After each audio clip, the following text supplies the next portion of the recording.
Okay, I am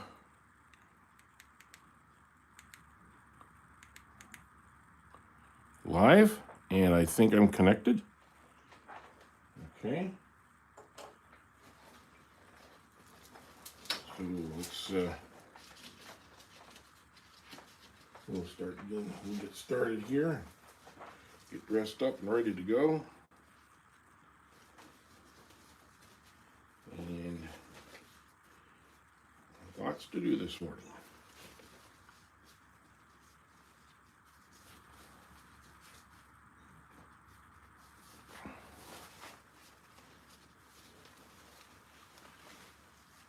There we go.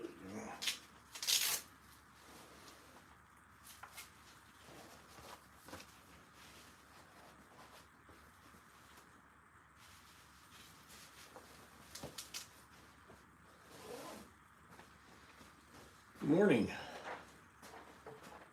everybody. Let me get set up here.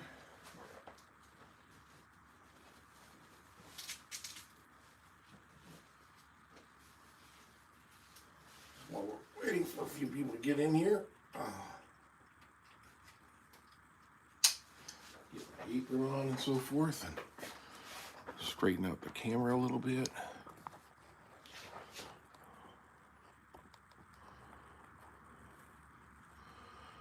There we go.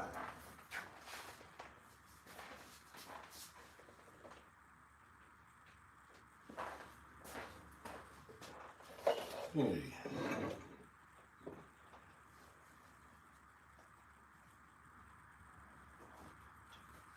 And we are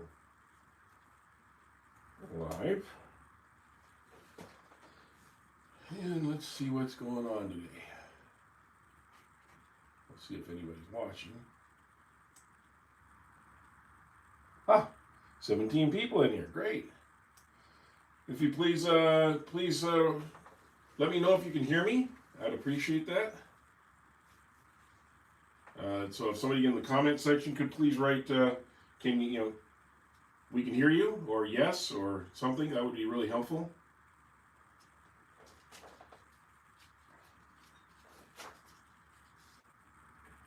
And if you can't hear me, let me know that too.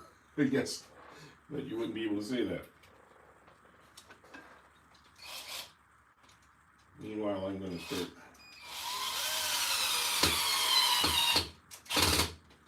attaching these.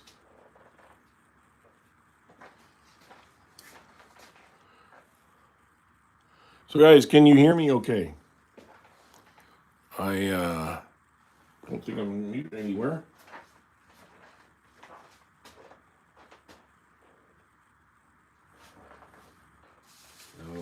I'll put it up this way.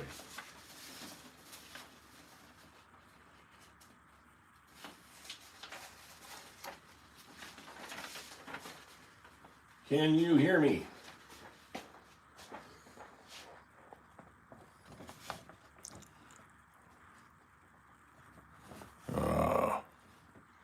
See, there we go. Can you hear me?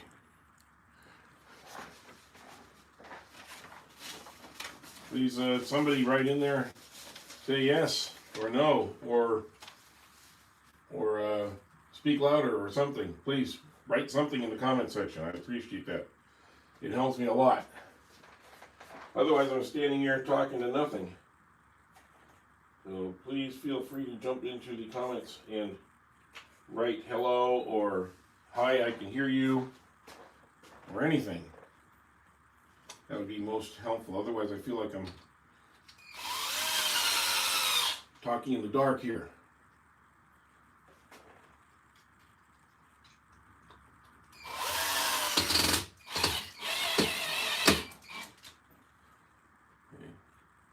Anybody? Be helpful. I can hear. I see people coming in, but can any of you hear me? Is my voice coming across?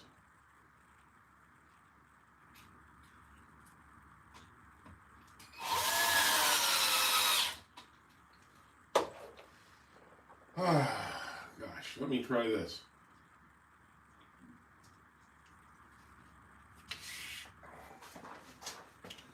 Can you hear me?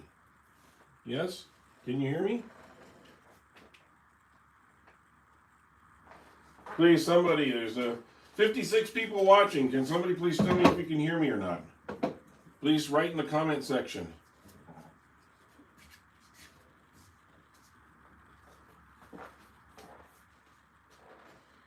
Just go into the comments and write, yes, I can hear you, or no, I can't hear you, or something. That would be really helpful.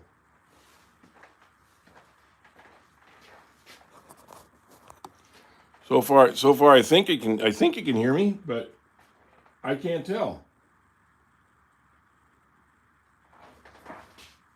Let me try this.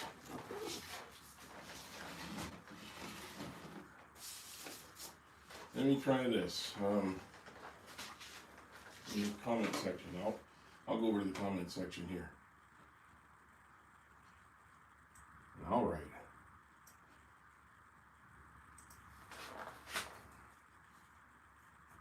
Can you hear me?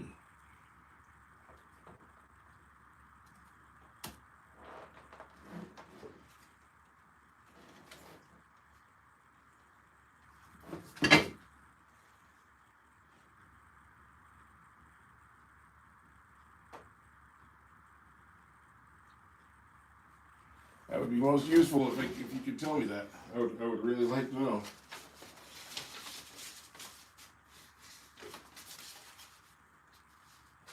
If not, we may have an audio problem we have to fix.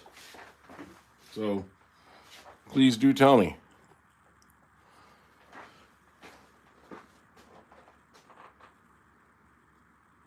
Yes? No? Yes? No? Nobody wants to talk. Can't get anybody say anything in the chat section here. Please, chat away. Somebody, anybody.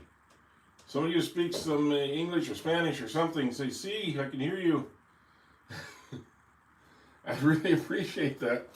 I don't understand why nobody wants to write in the chat. Surely some of you are hearing me.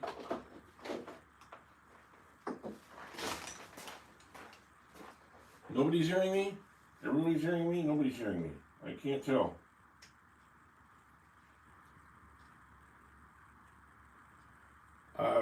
Let me try this.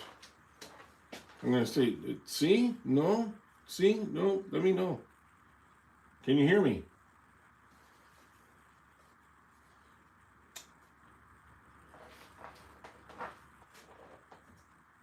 Huh?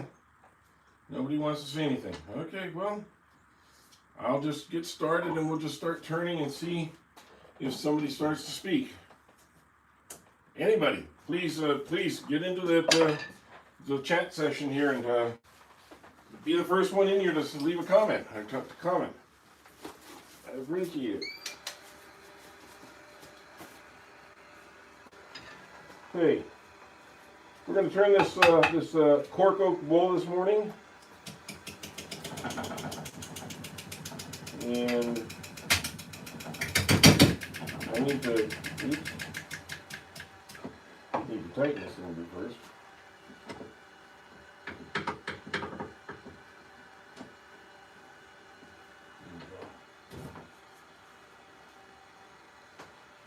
There we go.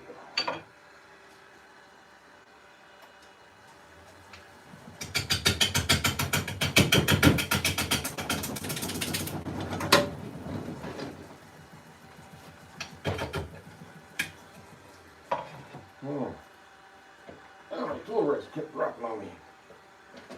Let me get my tool rest up a little higher.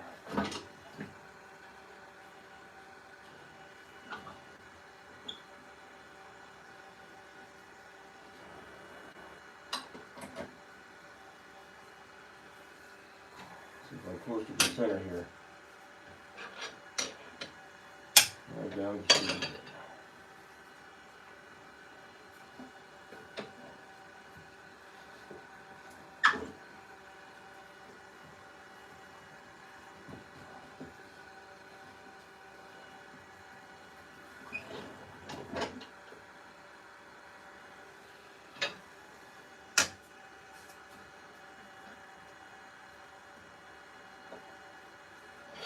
Try that. See if that works. Do a little bit off. It's a new tool rest, and I'm trying just getting used to working with it.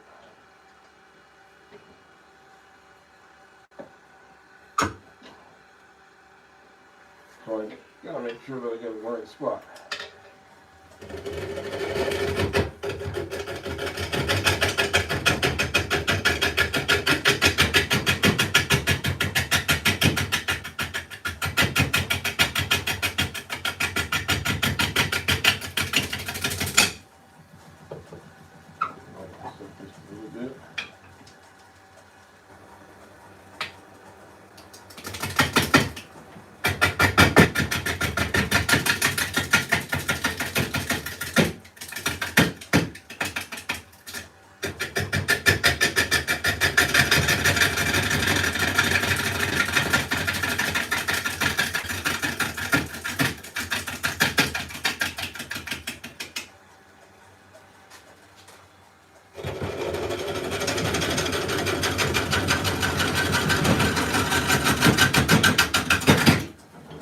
Okay, got that. Just wanted to get that flattened out there a little bit.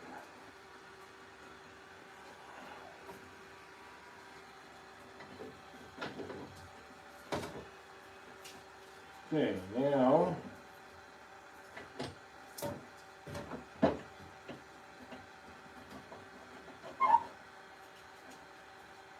I'm going to take this one out for now. I'm just going to take this one out. I'm going to switch this one out. I'm not comfortable using that on this part of it. I can use it on the other part later, so I'll take this rest out. I'm going to put this rest in.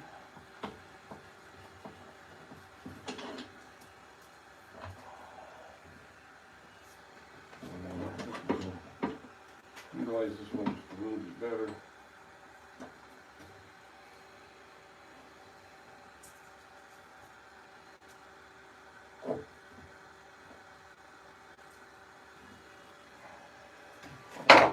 Okay. Can't do that a little bit.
Unfortunately, I can't speed it up right now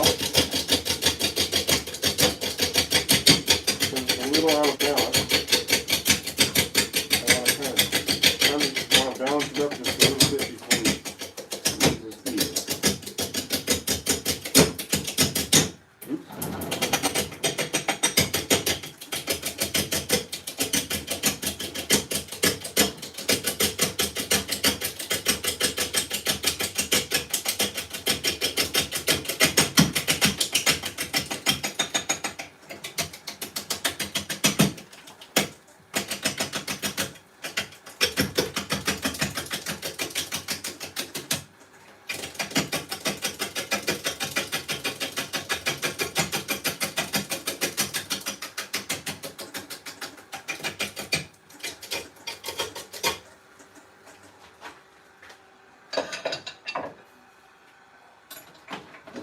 Okay, so nobody's in the comment section. I'm kind of surprised. I still want to know, can anybody hear me? Can somebody please let me know. Can you hear me? Can you hear my voice? I'm not sure if you're hearing it. Okay. Ah, hey, Jorgen, Bob. Can either of you write in there and say yes, I can hear you? Finally, some people said hi. I don't know if they're actually saying hi or not, but if you are, please let me know if you can hear me or not. Hey, Matt, Matey, Bob, Jorgen, good morning. Please, yes, you can hear you. Great, thank you. Nobody was responding, and I was like, I'm not sure if I'm on the air or not. I wasn't saying anything. Thank you. So, what I'm doing here is, Phil Anderson is a really, really good turner. He's been doing this for about 9 years. He's been doing YouTube videos, and unfortunately, he announced the other day that he may have just done his last video because of health reasons. I won't go into that, but you can check out his channel. Guy has like, I don't know, 400 or 500 videos, I think, up there. And he's done a lot of unusual pieces of wood over the years. And so I thought I'd get a piece of, an unusual piece of wood and do a live edge, because he loved doing live edge bowls. So we're doing a live edge bowl in Phil's honor, and I hope that he appreciates it.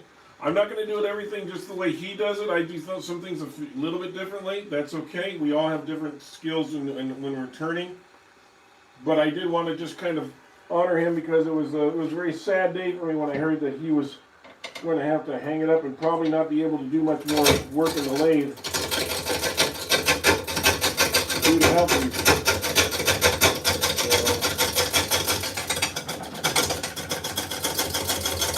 Go over and check out his channel. Oops.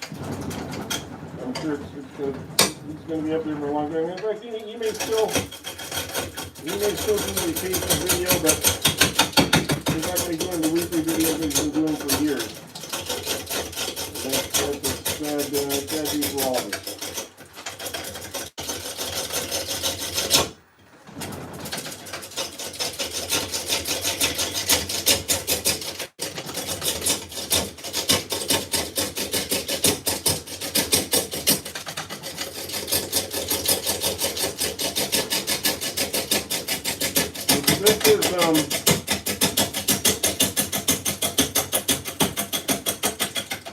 This is cork oak. Yes, it's the same oak and cork that they use for bottles of wine and other beverages.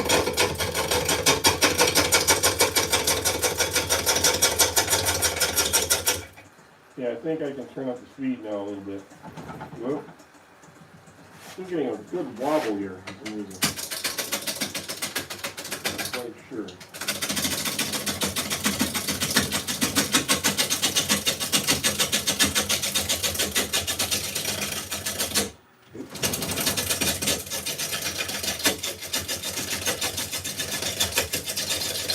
Write that bevel down. It's a little bit harder when you're doing it at slow speed first, but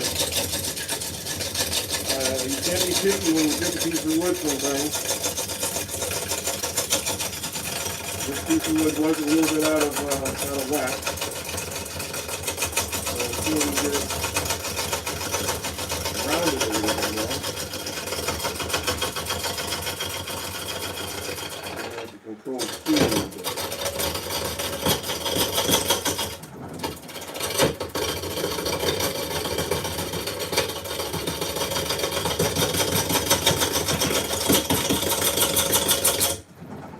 Starting to get ribbons. That's good. So we got this flat spot here, and this side's not rounded, but this side's flat because it was just cut off kind of weird at an angle, so we'll just have to go after it. Morning, Daniel.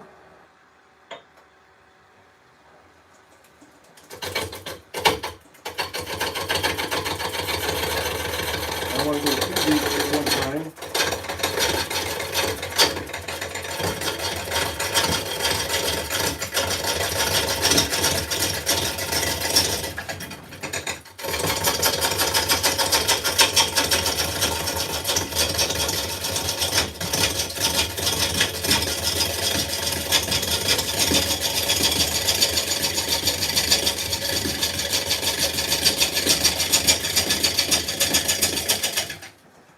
While you're in here, if you would please hit the like button, I would really appreciate that. And if you haven't subscribed, please subscribe. I do these lives every week. I usually do one every Thursday. I did not do one this week because of Thanksgiving and a few other issues. But if you would, we normally do a live on Thursday and at least one or two others during the week. And if you subscribe, you'll be notified ahead of time, and you'll know when we're going to be on. I always try to announce at least 24 hours in advance, if not longer.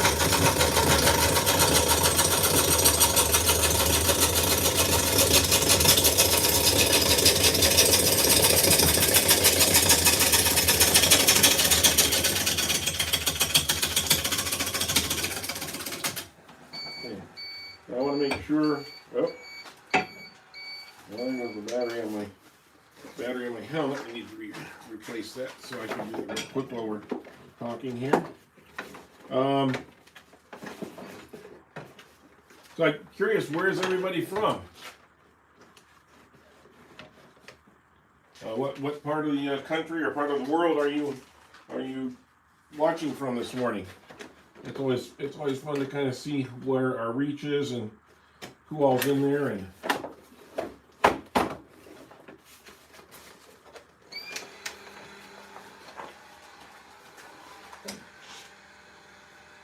okay, well, feel free to write in the comment section and let us know where you're from. It's kind of fun to see. We get people from all over the world. I get people from South Africa and from Australia and from Denmark, Canada, all over the place.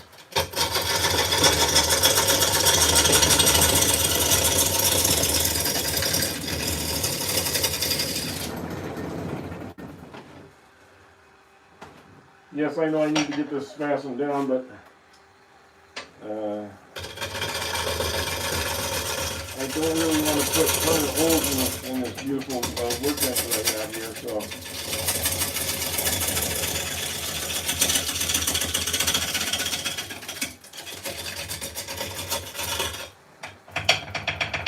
And that's how much I still got to go in.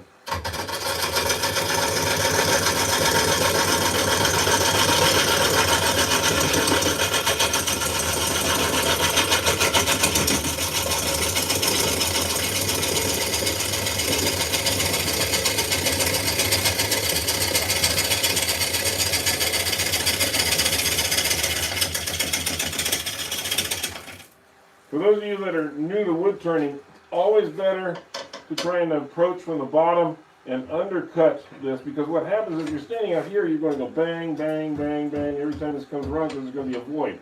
You're going to be here cutting, miss, then bang here, and it just makes for a really rough ride. But if you undercut it, like so, then what happens is you're scraping underneath this all the way up, and there is no banging because you're scraping underneath the wood all the way up, and so it's supported. The chisel is supported all the time. And you just grind that bevel and back into the other gouge.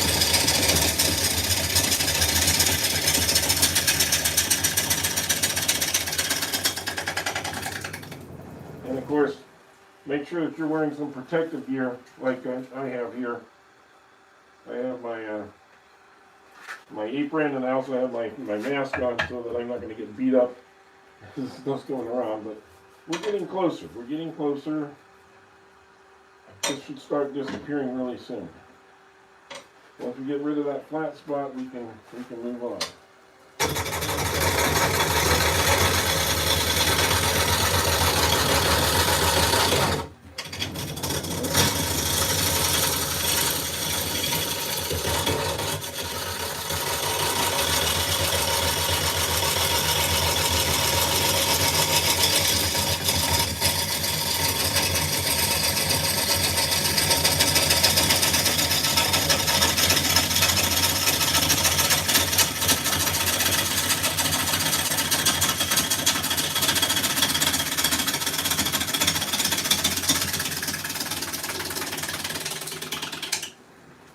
As you can see, we get these nice curls. Those curls come from the fact that this is a somewhat green wood. I only cut this a few, maybe 3-4 weeks ago. But what I did is, this had a 22% water content in it as of yesterday. I used a microwave, and I kept microwaving this about 1 or 2 minutes at a time. Stop, let it steam out a little bit for maybe 30-40 minutes. Go back, put it in the microwave again, back out. So every hour or so, it was getting a couple of sets of microwaving and cooling, and that allowed it to get down to, I tested it, and on the top here it was about somewhere between 10 and 12%. So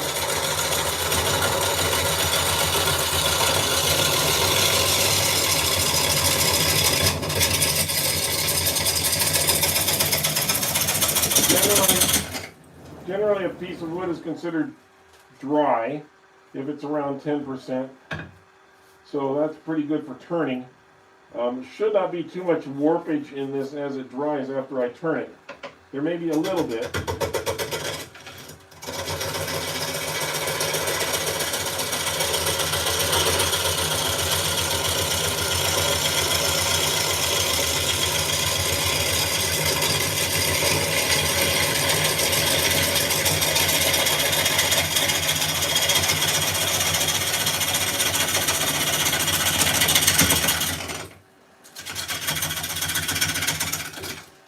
Okay, now we are nearly there. Look at that. We are like right on the cusp of being taken care of now.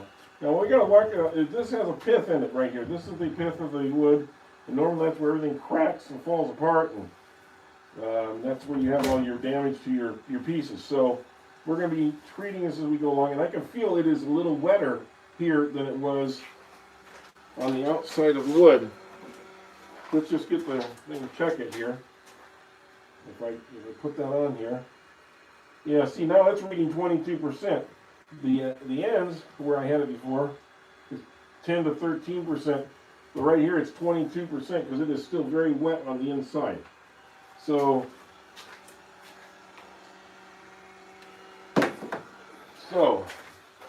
when I do hollow this out, I will expect to have a little bit of warpage, and I will deal with that with my design and how I work this. But anyway, we've got this pretty much in the round now. I'm going to go back to the back here and work on the flat. I need to lower this just a little bit. Let's see how that works right there. Okay. And we're just going to do a little draw across here.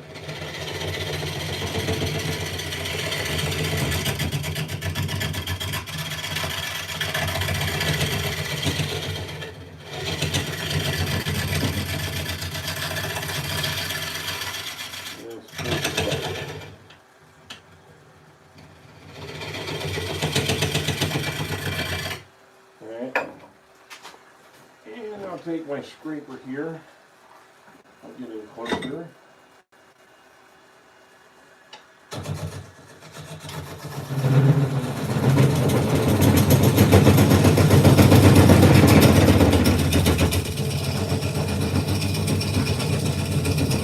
Just make sure that it's nice and flat all across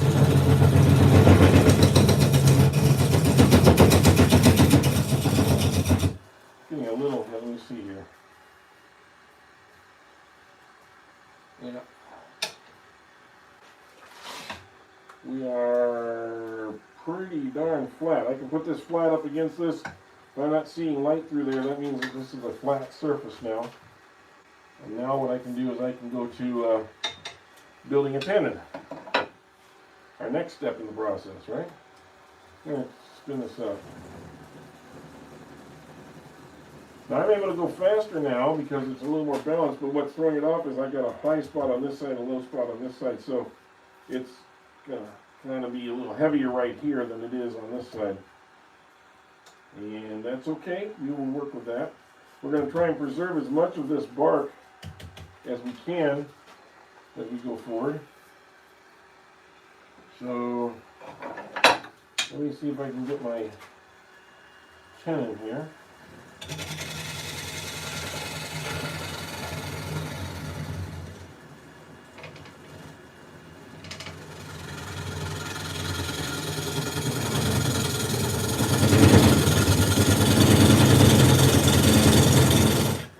Okay, now I know that's a little bit small.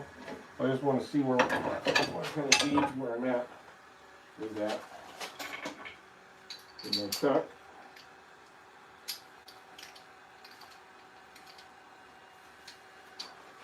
Okay. So I am not too far off. Right? I'm going to come back in with my skew to kind of sharpen all this up. And here like so.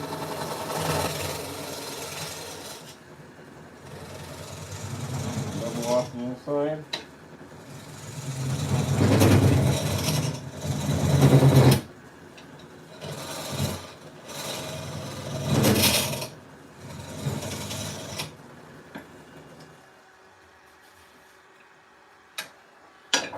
Pretty close. I think I still got a little tiny bit more to go. Let's see. Yeah, probably another. What you got to remember is when you're taking this off, you're doubling it. So if I take off this much on one side, I'm also taking off on this side, so it's actually doubling the amounts coming off. So you got to be really careful how much you take off.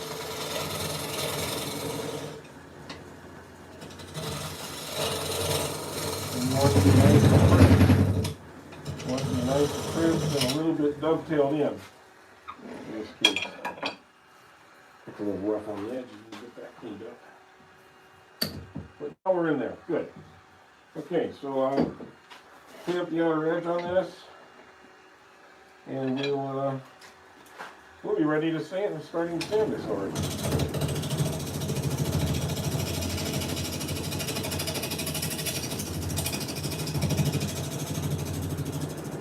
Okay, there we go. We now have a bottom. I do have a little concern with this crack right here and here. So when I'm putting my tenon in, my chuck in, I'm going to make sure that the body of it is up against this. It's not where it separates. It's going to go right up against that, and that'll help. Oh, hey, Rocky. Sorry, guys, and Soldier. I was kind of looking at my stuff here, but we're doing a copper. I mean, it's not copper. A cork oak bowl, and as I mentioned to some people earlier, this is kind of my my tribute to Phil Anderson, who is a YouTube turner who's been doing it for about 9 years, and unfortunately, due to health reasons, he announced that he was going to have to step away from the lathe and probably not be doing any more videos, which was a sad day for all of us who follow him. And so I thought, he always liked to do live edge bowls, so I'm doing a live edge bowl in honor of Phil. He's the one that kind of got me started on them. And so yeah, that's kind of what we're doing here today. Don't mind you? Yeah, well, I'll mind you some, Soldier. By the way, Soldier, I don't think I have you listed as a I don't think I have you listed on here. Let me get to my notes as a moderator, and I meant to do that. So see if I can do that for you, Soldier, real quick. Let's see. Add as a moderator, and you are now a standard moderator. So if people get out of hand, you can control that a little bit there, Soldier. Thank you for your help. Okay, guys, make sure you're hitting the like button. I appreciate that. Subscribe if you can. That would be most appreciated too. We're trying to get to 4,000, and the only way we get there is with your help. We are very close to that number. And my goal originally was to get to 4,000 by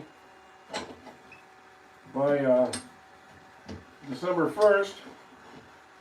This is the last day to do it. Unfortunately, I had a little bit of health issues myself this last couple weeks, and I was not able to be by my lathe for a while. In fact, this is my first day back to the lathe so I'm kind of waiting to see what the result of all that is. But anyway, just want to go through it, and I can try and get to 4,000 today if I could. Probably not, but with a little bit of your help, I would certainly be appreciated. Okay, I'm going to do a shear cut here.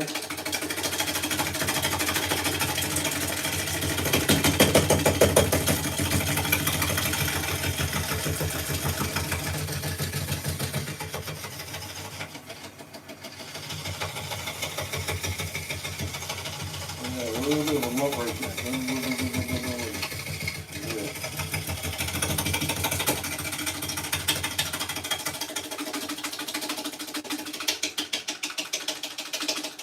Okay. You got pretty good shape, and whenever you're turning, you always want to be watching your line up here. Don't look down here where your tool is.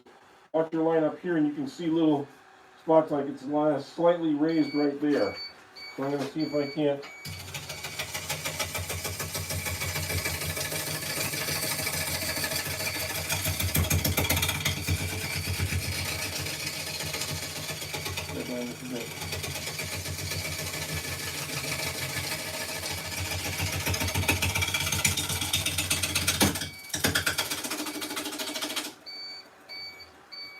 Oh. Well, that's annoying. My other battery went off here. Just give me 1 second. Not sure why the battery would be going out. I just charged it. These are supposed to be 14-hour batteries. So I'm not quite sure what the problem is with that. But we will see. I'll get myself plugged in here.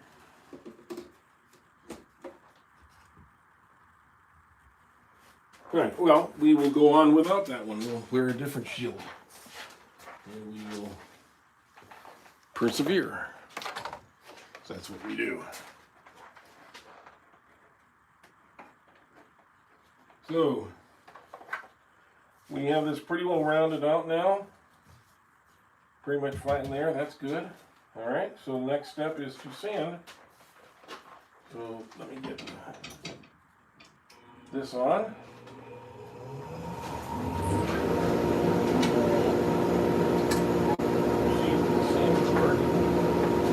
Just to kind of knock off the rough edges. Look a little more presentable.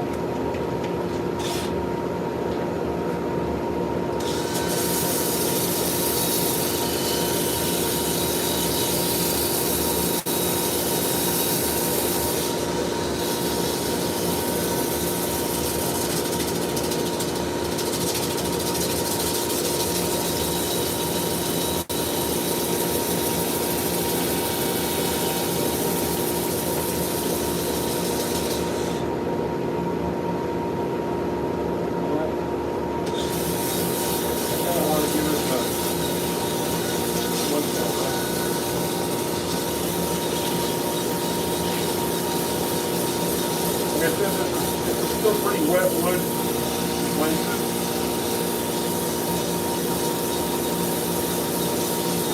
I was able to microwave some of the white water out of here, but not all of it.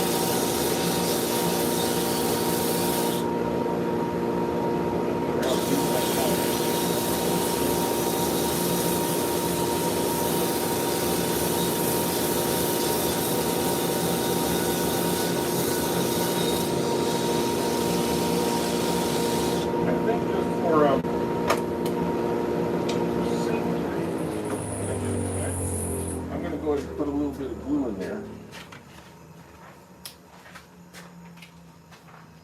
Just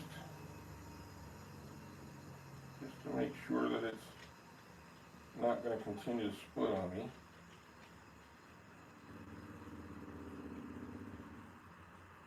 And again, I don't know how deep it goes, but we don't want this to just keep going non-stop. I'm going to put that in there. It seems to keep disappearing just a little bit as I put it in there, so it might be deeper than I thought. And we certainly don't want it on the inside of the wood. We can help it. I think I'll put a little bit on this here too.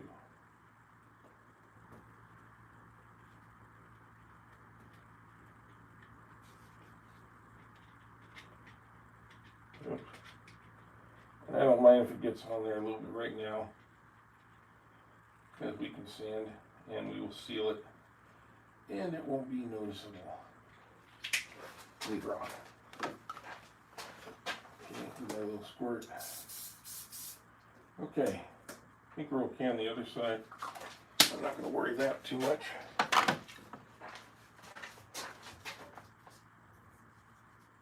Okay, good. All right, that's settled.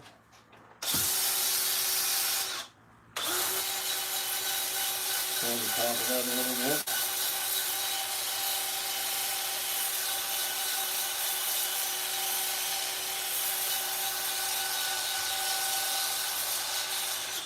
And we will go on to another grit.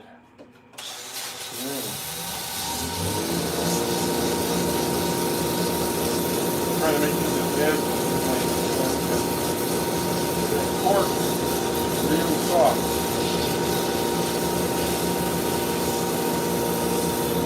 But you notice the cork sticks really well to the wood here, and that's the nice thing about cork oak. That's why we use it. You can take the cork off of it, and the tree would continue living.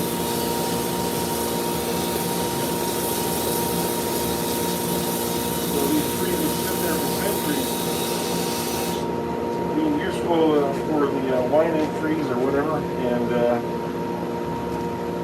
the same time continuing to provide shade and everything else. Pretty nice trees all that.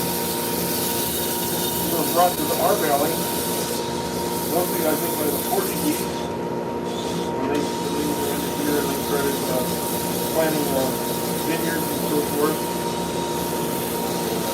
Table grapes. And cork. Brought it from Portugal. So that's why we have a lot of cork oak in our valley.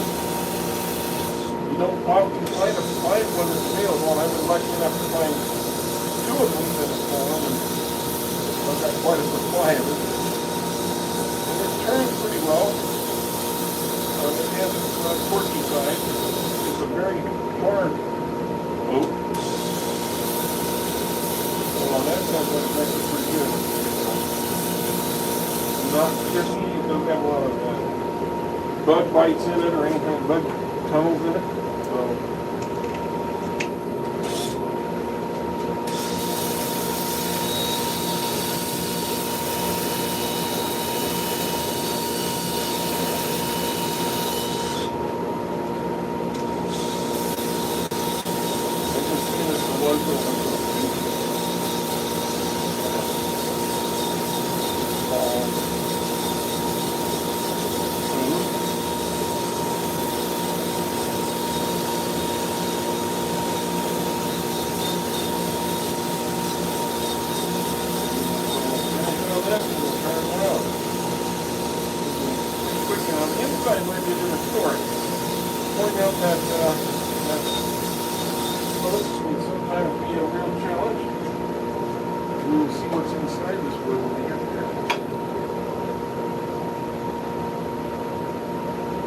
there's lots of lurkers. There's about 200 or so in there right now.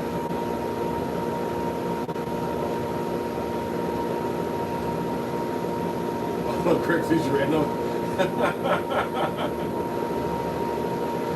All right. I like that. or if you're watching on if you're watching on your phone or something, double tap the screen. You don't have to hit the like button. You just double tap the screen and it gives us a like. That's how probably a majority of you are watching is on some sort of phone device. Apparently, according to the analytics that I get, so something like about 80% or so of the people are watching on that. Only about 5% are watching on a computer. So everybody else is watching on a tablet or a phone or something like that. So now see this tongue weld, it doesn't really change the color much. It just brings out the highlights a little bit. And I love this starburst kind of thing that's going on here with the wood. And I'll try and bring you in a closer picture here in a second. Once I get this coat on, so you can see.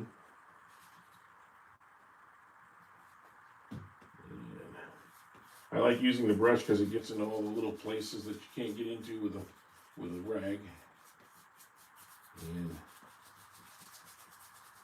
fills in all those little gaps and stuff, or the nooks and crannies, as we say. Okay. Now our problem child side. We have the problem child side and we have the other side. So right now this is the problem child side. So we're going to fix that up. And perhaps it will not open up quickly. There we go. Okay. And we're just trying to get this on all over. Nice even coating. Let that kind of soak in. It won't soak in a lot because this is not really dry wood. It may on the end here a little more.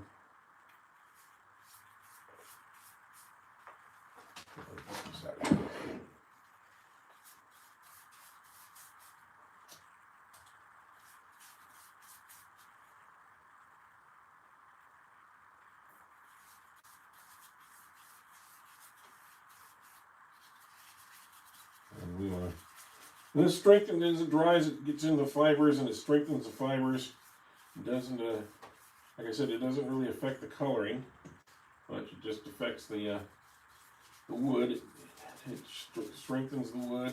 It's tongue oil, and that's what tongue oil does, with a couple other little ingredients in there. And tongue oil is a great medium for using with other things, like if you wanted to mix it with a little bit of beeswax or something like that. For your final polish, you can do that as well. I'm paying extra attention to this cork edge, if you notice, because it is drier and it does absorb it. It's cork. It absorbs this oil, and that will help strengthen it as it dries a little bit. So let me see if I can bring you in with a little better picture here.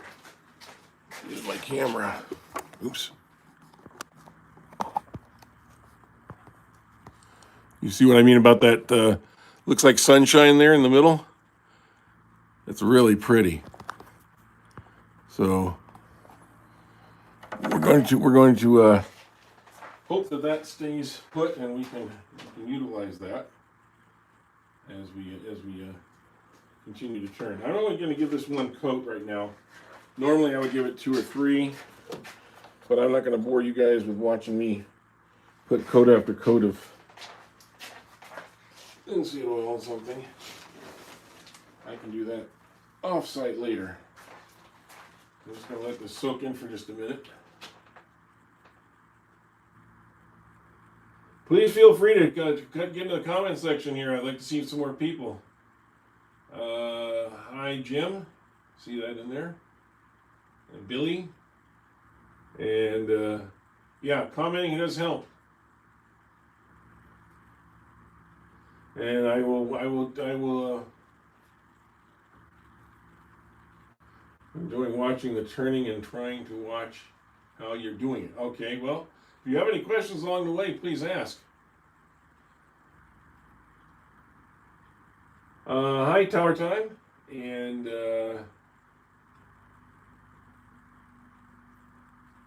I guess that's Leo Salzburg.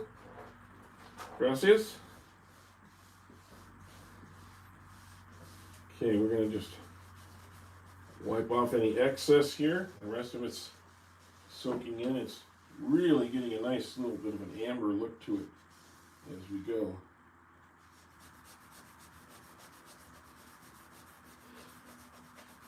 Okay. Yeah, even after a first, just a first stroking, that's really nice. It's got a nice little sheen to it. Very smooth feel. Yeah, that's nice. Okay, well, we are going to have to take this off now. There we go. And as we take this off, we'll remove the faceplate. And if you're wondering what I did is I took this over to the drill press and drilled down through it with a Forstner bit. I got like a 3-inch Forstner bit, and that laid me a nice flat foundation for this, so I could put these screws in. And then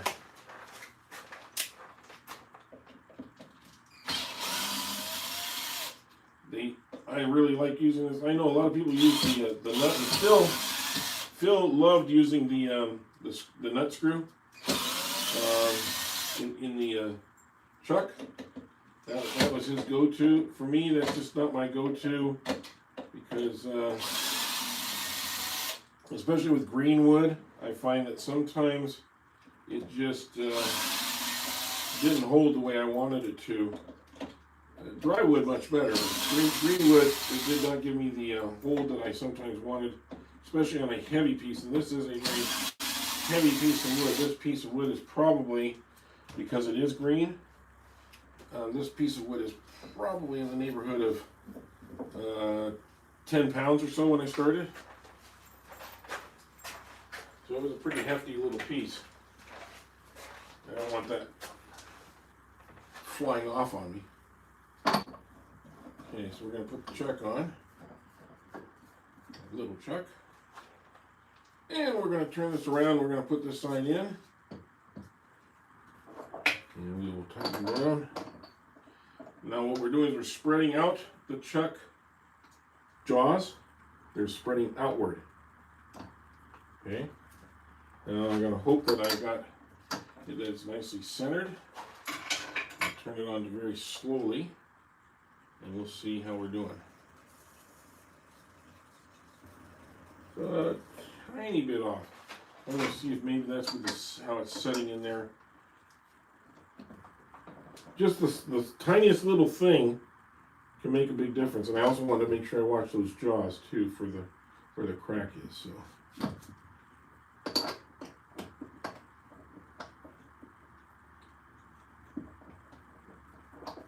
Okay. You can get a wobble. See, there's a wobble. You can get a wobble by just not getting it set quite possibly the best in there. So.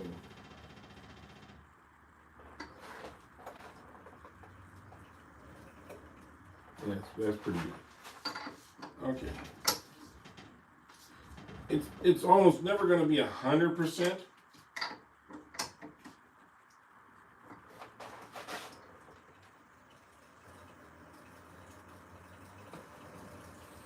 There is just a tiny little bit of wobble to that, but not enough to really be noticeable. Okay. Pretty good. I'll take this off a little bit. I think I'm going to vacuum my area just a little before I get started, just so it doesn't get away from me, because there's going to be a lot of chips on the floor here.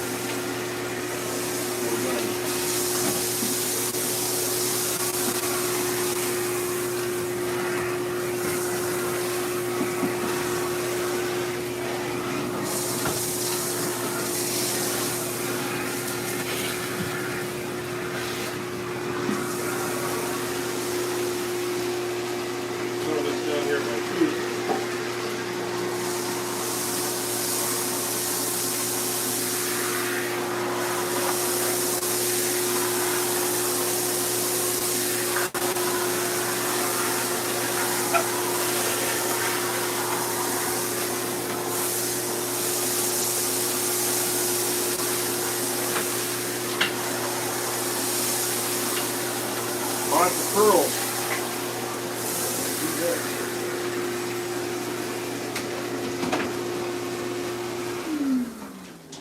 Lots of curls.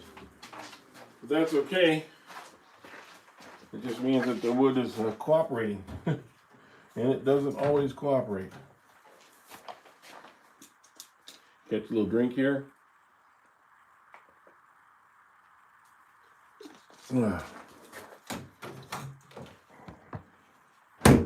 Okay, so here we go. We're going to get go to the inside here.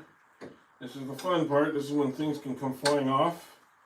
So for all you race car fans that like to watch things explode, falling apart, this is the part where you like to watch, I'm sure.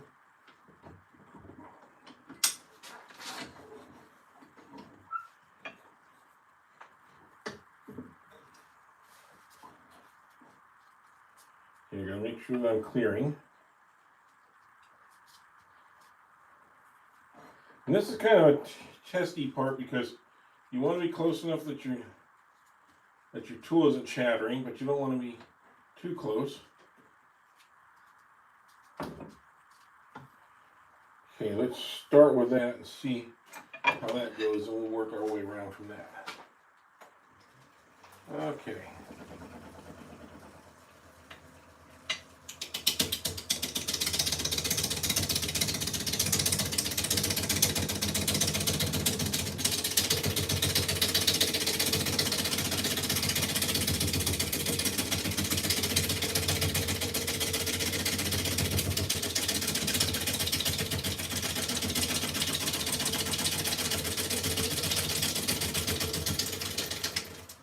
Just kind of setting a preliminary outer edge, which I can do a better job of later.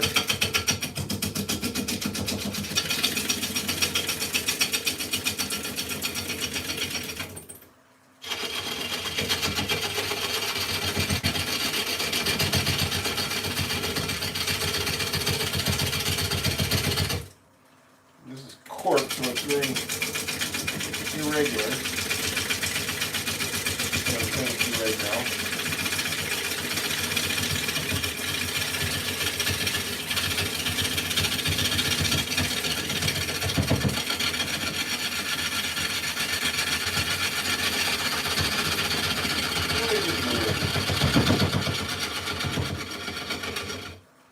You can see how that starts to develop. We want to come out, and the reason I wanted to look first is because I don't want to hollow this all the way down here if I don't have to, but I also don't want to have really thick edges, so I kind of have to find a balance between those two. The further I go out here, the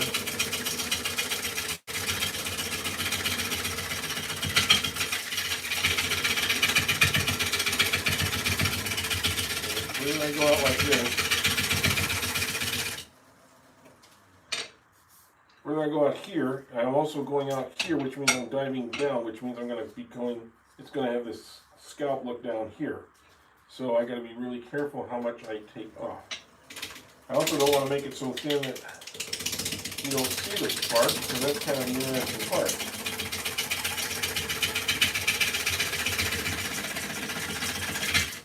So I think I'm going to lay it out this now. You try to take a look at it and see what it looks like.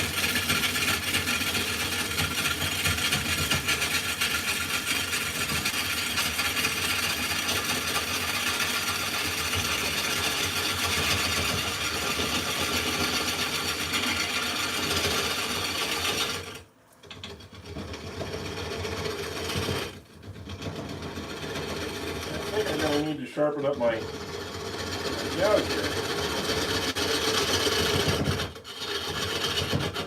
Trying to get any cases that it's not present.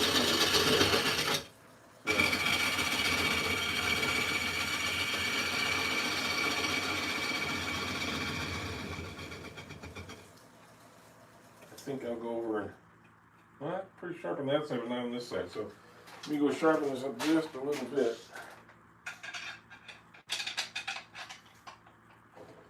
old saying, you know, if you think you need to sharpen, you probably should have sharpened a couple minutes ago.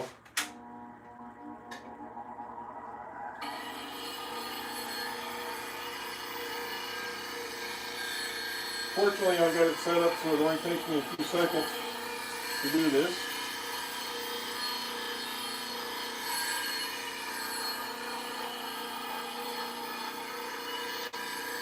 Like so. And hopefully when we're done with this project, I've got another project to do today too, and that's going to be like a small platter. I know some of you have been asking how do we do platters, so I thought I would do one for you. So if you can, stay tuned for that, or if you have to go away and come back, whatever, that's fine too. Again, please hit that like button. Subscribe to help us get to 4,000.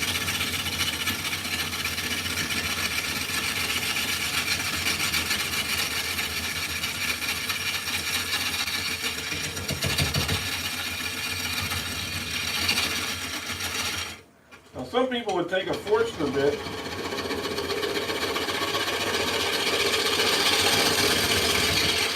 and drill into the middle of this, and we can do that too.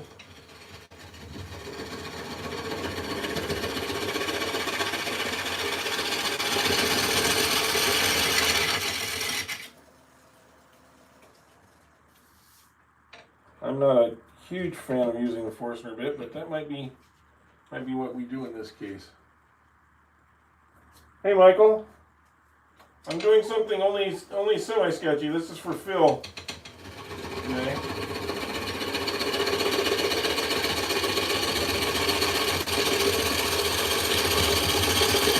And I thought in honor of Phil Anderson, I'd do a live edge bowl.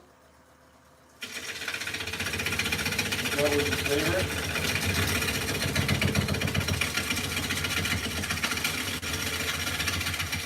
I always thought of Phil as kind of the Bob Ross of woodturners, you know? He kind of turn him on and just kind of sat back and relax and listen to him while he turned. You weren't usually going to see too many crazy accidents or anything like that.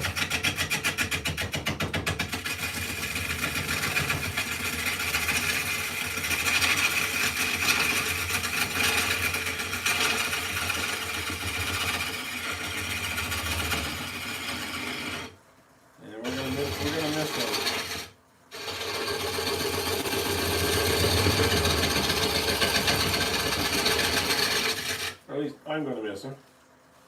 We don't miss him completely because there's YouTube, and YouTube will have Phil on there for a long time to come. But I found out that chatter is.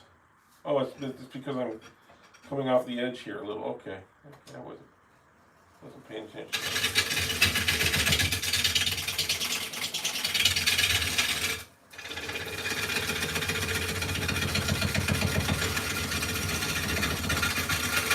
A little further, we don't have that problem anymore. I just want to grab the process.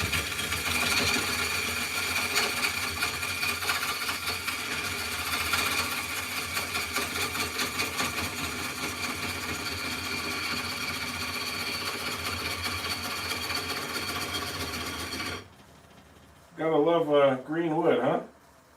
Boy, that is green too. Whew.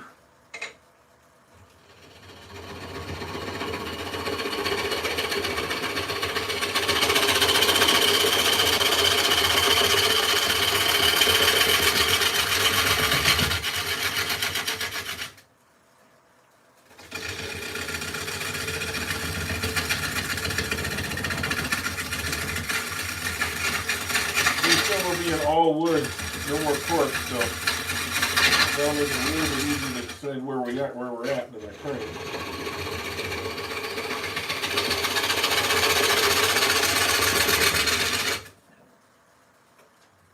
I think we're getting to that point. Yeah, we're getting to that point now. See, and now I'm finally inside that, so I'm no longer cutting out here. So, other than this little bit of cork here, everything's going to be oak, and I can move in some. Get a little bit closer to my work. Okay.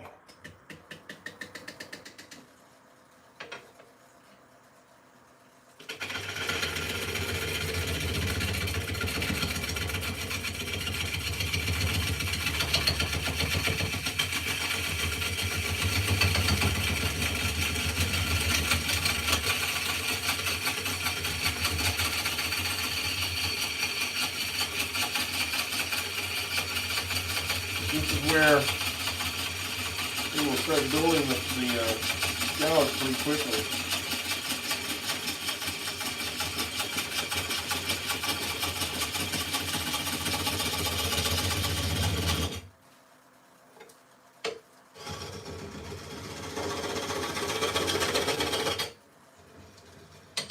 That little nipple there.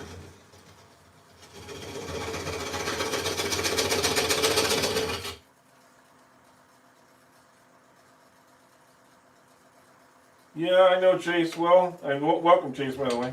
This cork oak, it's... I don't know where you're going to find it on the East Coast.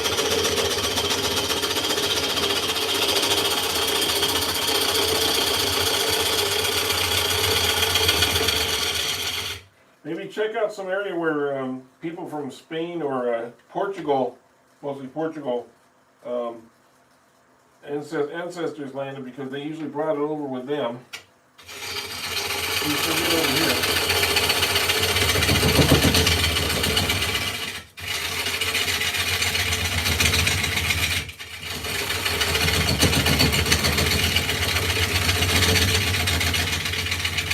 Of course, here they did it for practical purposes, because they had all the grates.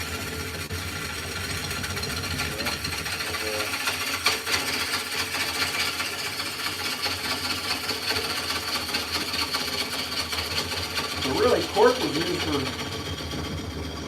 a lot of purposes, you know, even for whiskey bottles. So any kind of bottle, cork was the preferred stopper. Use that.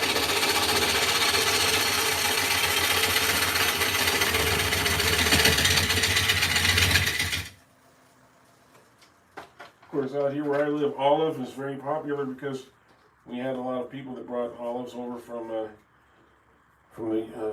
Mediterranean areas, and so we have olives, and we have oranges, and we have everything, because Central Valley, California, sort of like the bread basket for not the bread basket, but the fruit and vegetable basket for the country and for the world, you know.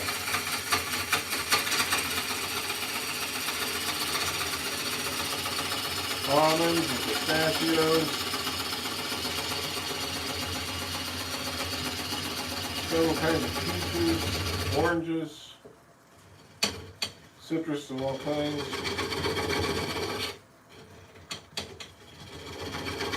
lettuce, garlic. We're the raisin capital of the world, so.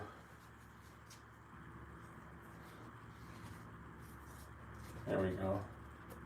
That is hard wood, even though it's green, like this. That is hard wood. Yeah, please hit the like button. We've got quite a few people in here right now. It'd be nice to have a good number, but even more importantly, let's help try and get me towards 4,000 subscribers. That's what I'm really shooting for. We may not get there today, but it'd be great if we could. Not sure where we're at the moment, but I think we needed 200 or 300 today to get close to it.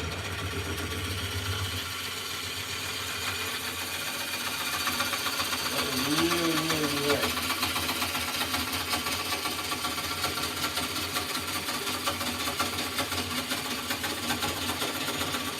There's something very satisfying about watching this stuff fly, and it's not epoxy resin. It flies like epoxy resin, but cleans up a little quicker.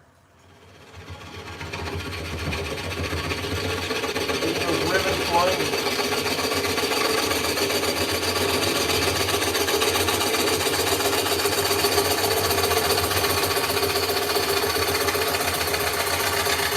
Can be a little mesmerizing at times, actually.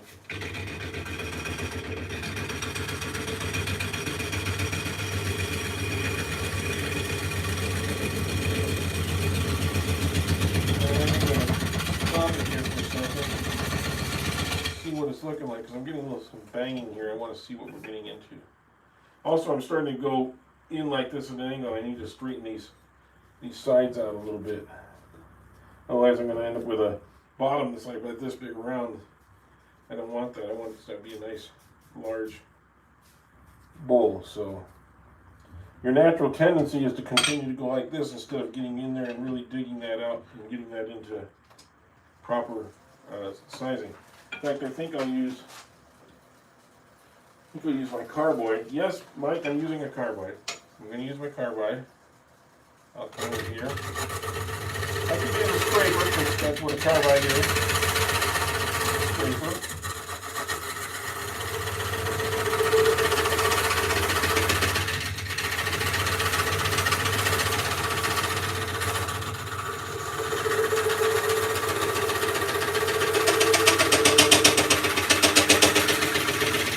Getting a lot of chatter there.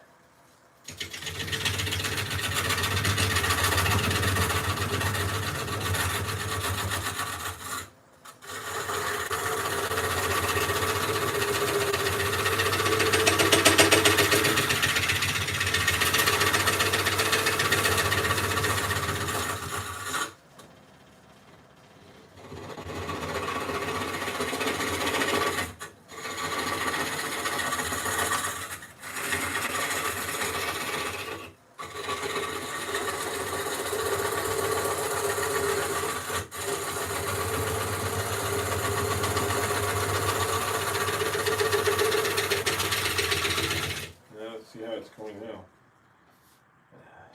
A little bit better. Brought that down some. That little soft spot right there. That's okay.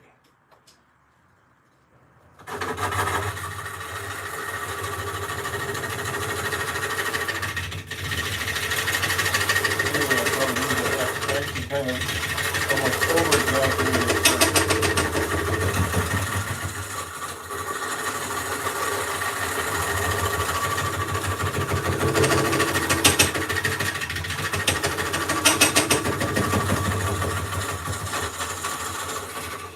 Okay, now we're going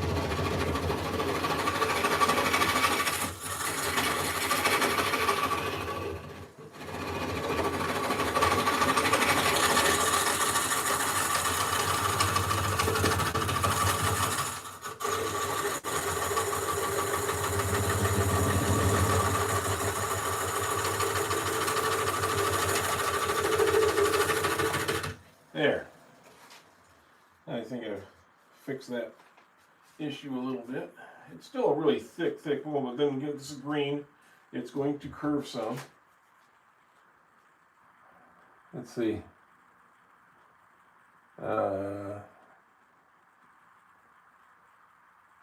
Hey, Wilson. Good to see you. Wow, we got everybody in here now. I guess everybody's waking up. I started at 5 o'clock my time, so I don't know. You guys should be 7, 8 o'clock your time. Well, actually, it should be later than that now. Should be getting up to 8, 9 o'clock for some of you guys now. But welcome in, guys. Appreciate it.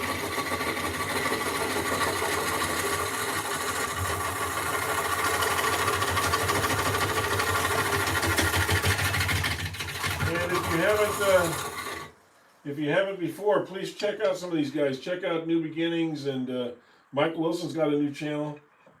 Check out 77 Rockets and Whacking Shack. Most of those are in my description in here, so you can all get a hold of them there. Johnny's Lathe. I know I'm forgetting some of the rest of you right now, but please feel free, guys, to put your channel name in there. invite people to check out your channels as well.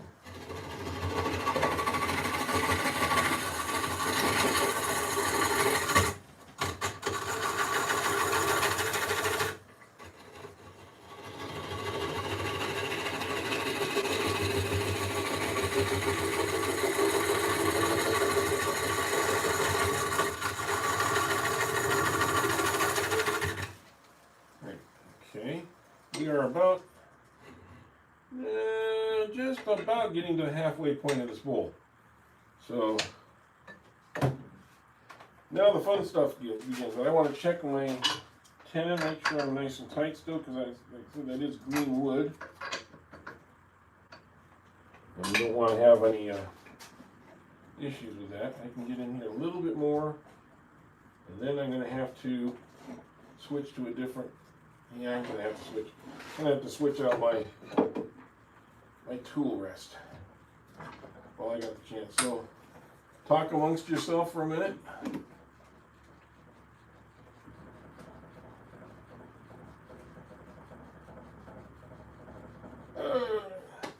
I know Michael's been doing a lot of pens lately, and we're hoping to see some of them. Oops. What did I do? Bear with me, guys. I think I didn't cut off on you guys, but I cut off on myself. So on my end, I accidentally hit the button that deleted it here. So let me get back on here with you guys.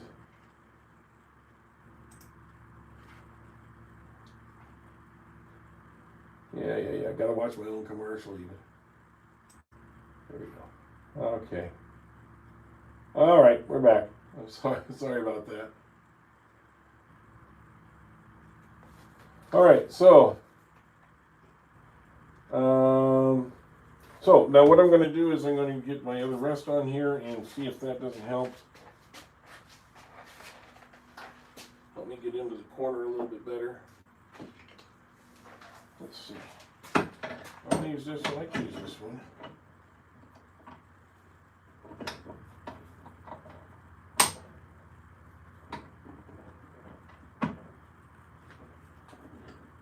Like so. That gives me a good sweep.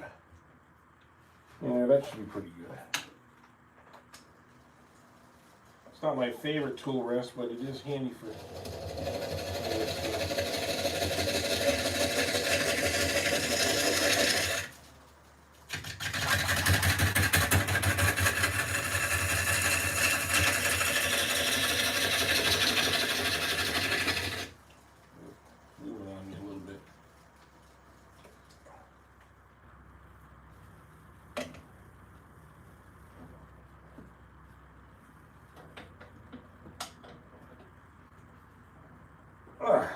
part that down just a little bit tighter. There we go.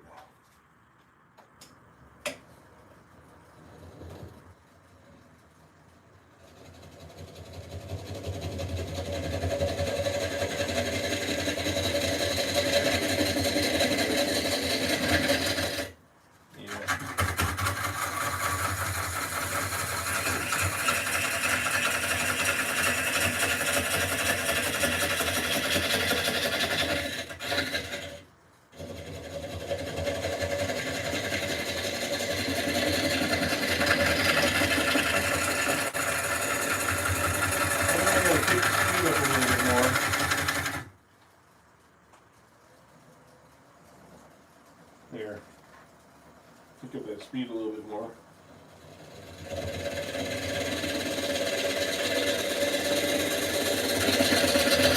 A little quicker.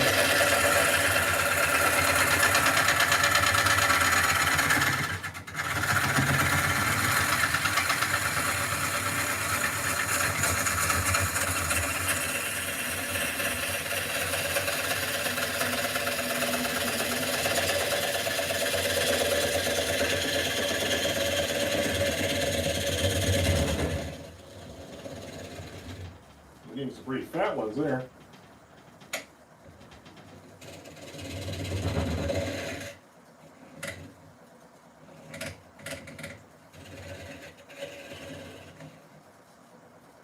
Setting up a retail kiosk, huh, soldier? That's cool.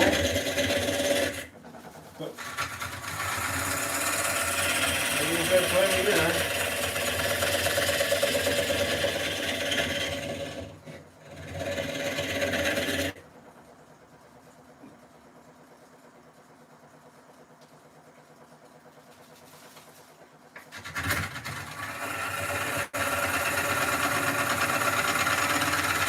I want to thank Soldier because nobody was commenting in my comment section there for about the first 15 minutes. And a lot of people watching.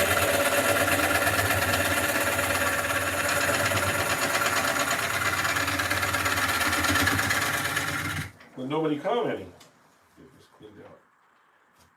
So it was kind of hard to, strike up the conversation. And Soldier came in there and started getting the comments going. I appreciate that a lot. But guys, please hit that like button or double tap your screen. Subscribe if you can. It doesn't cost you a thing. It'll let you know when we're doing our lives. Or when I post a video. And just so you know, I've got well over 100 videos, but I've got a lot of videos. Really quick instructional videos, like a couple minutes, 3-4 minutes long, and there's some are in the live, some are in the shorts, but some are just plain under the video section. Going under the video section, you'll see a lot of videos that tell you how certain tools work, certain tips and tricks that I've used over the years. There's a lot of really good information in there that I don't like to repeat all the time, and so I put them in video form. And I think you'll find it. I talk about what's the difference between a scraper and a gouge, and a carbide is one of them. And I think that's a really good video. But there's some videos in there about how to cut down wood for turning into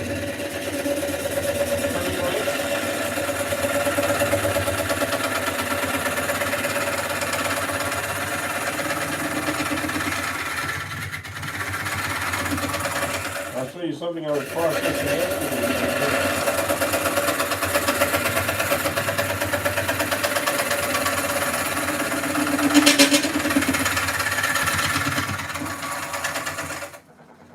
There. Okay, we are getting down to that, right there at half point, right where the knot is. So once we get down under the knot,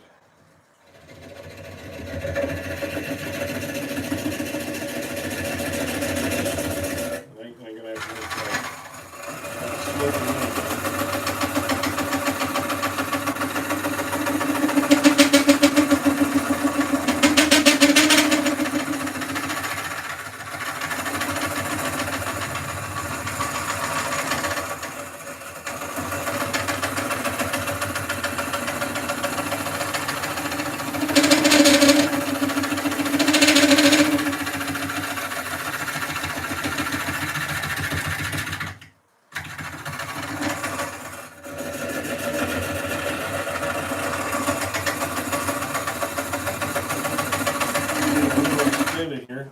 You notice how far in I'm extended. You don't have much control, so you need to get in there closer at that point. You still got to make sure you're not hitting anything as it's coming around. And what happens is it starts to hit this down here on the banjo. So there's only so much you can get in. There we go.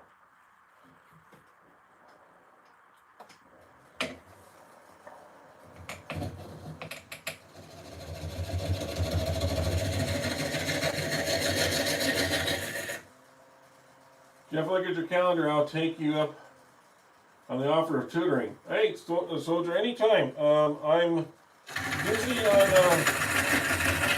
Well, the only thing, I got very minor scheduling stuff, but for the most part, Monday is probably not a really good the day, but any other day is probably well open. So, soldier, anytime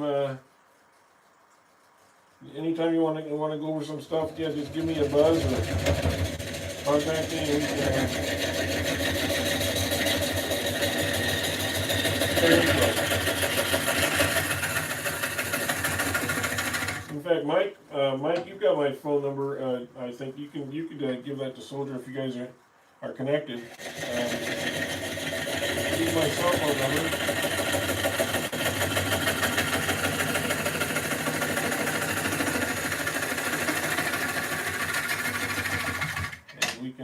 And we can set a couple dates to do that. After our last Woodturning meeting that we had here in the area, we had two new rookies, not rookies, but two new turners come to me and ask me if I could help them, and they both live relatively close by to me, so I went to one guy's place and worked with him on his machine, and then later he came back over and worked on using my machine and some of my tools, and the other guy came over and spent a couple hours with me on my tools too, so it was really fun to do that mentoring and help answer some questions or correct a couple of mistakes they have.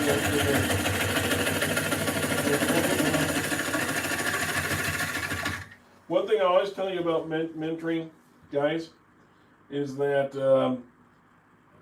you don't want to get in the way of how somebody else is doing their stuff unless you're doing it so that it's either fighting them or it's creating some sort of dangerous thing. I want everybody to be comfortable. For instance, some people like feeding the tool in this way. I prefer this way because you keep it from bouncing up and down. So I might show them and say, look, you're better off putting your hand over the top so that you control the bouncing up and down. But some guys like to feed in this way. Or they might want to do left-handed, right-handed or something. There is no left or right-handed tool. And since you're learning, it's sort of like piano. You have a right hand and a left hand. Both are important. It doesn't matter if you're a right-handed person or a left-handed person. They don't make left-handed pianos.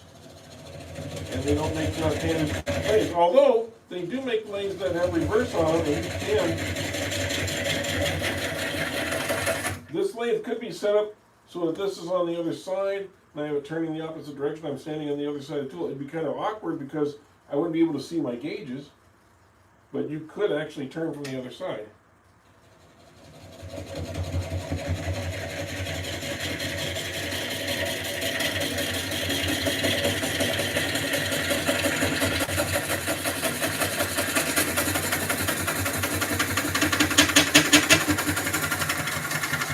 And in fact, that's a little bit awkward for me on mine when I am turning on the outboard side and I have to stand on the other side to turn, and I have to reverse everything. I'm always sitting there, do I put my hand this way or do I put my hand this way? It's kind of like, I feel awkward at first until you get used to it. But I don't turn too many 16-inch wools. It's kind of hard to come across that kind of wood, honestly. Let's see if I can. There we go. Keep modifying this a little bit as I go.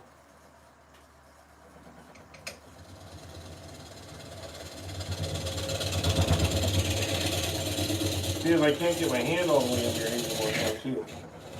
That's amazing.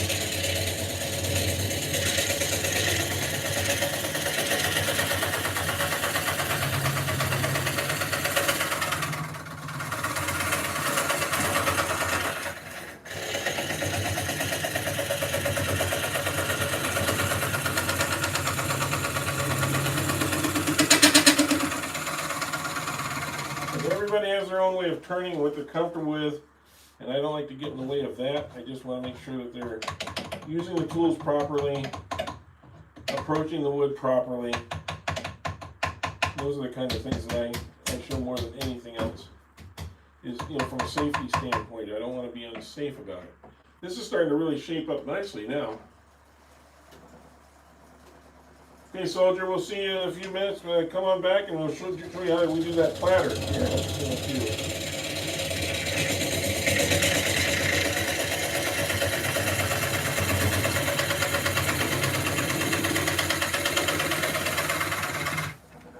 Okay, so this is always the part where you get to the highlight.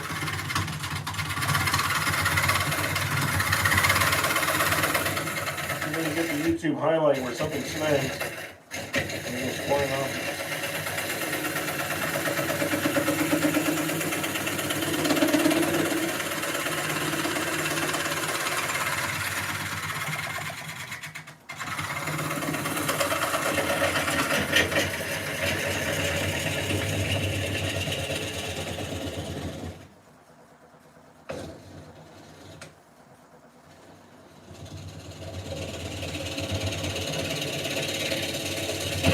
Ooh.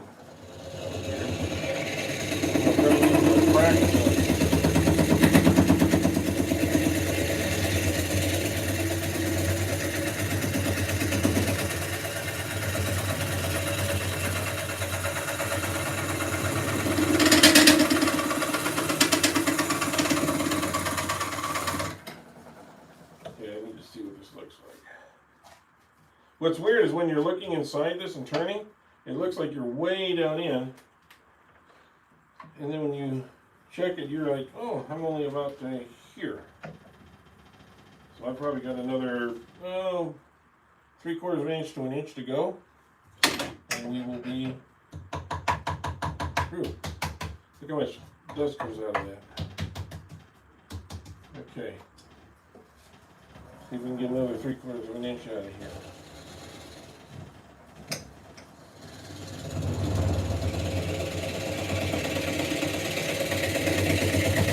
I'm going to come out to this side.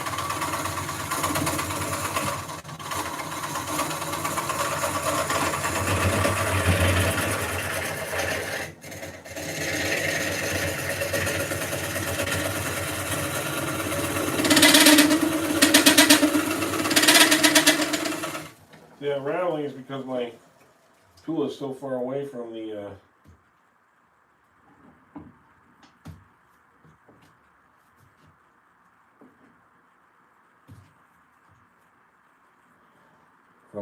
edge there.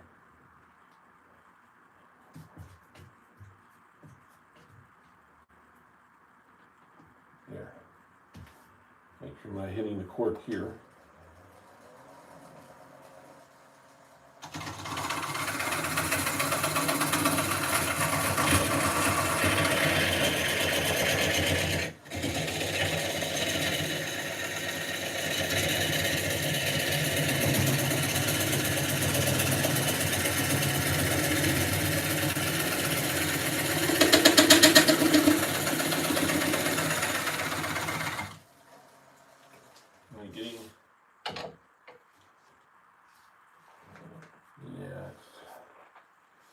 I think this is the time where I want to pull out the old scraper.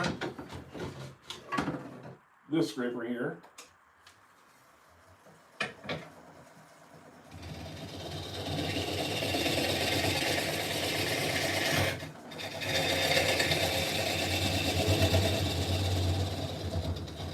obviously we're not getting flat on the bottom.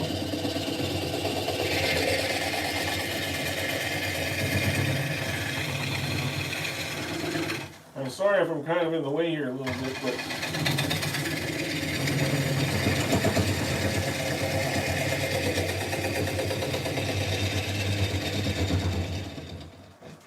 I have to kind of really get around it in order to get in there. And see what the scraper does. Different kind of a removal. And I got spots here I need to straighten out a little.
take a little measurement here just to see where we're at.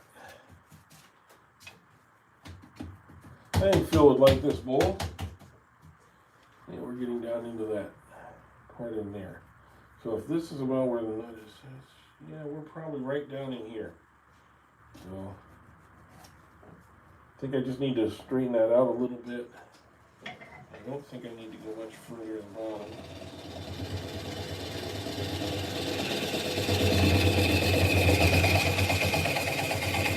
I need to take a little bit more off the side here.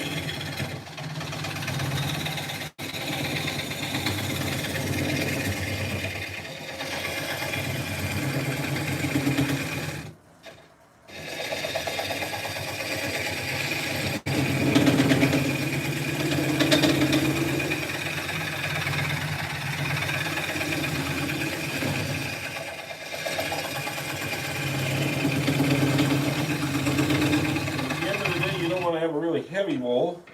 At the same time, this is green and it is going to warp a little bit, as I mentioned earlier on. So, hey Martin, hey Rebecca.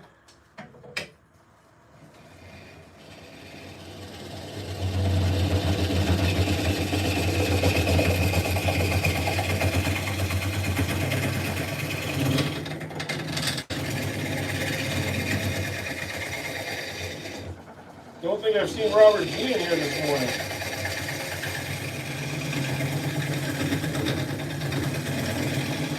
Or the Shoops. But then the Shoops stay up pretty late, so they may still be in bed. Well, they might be off to church.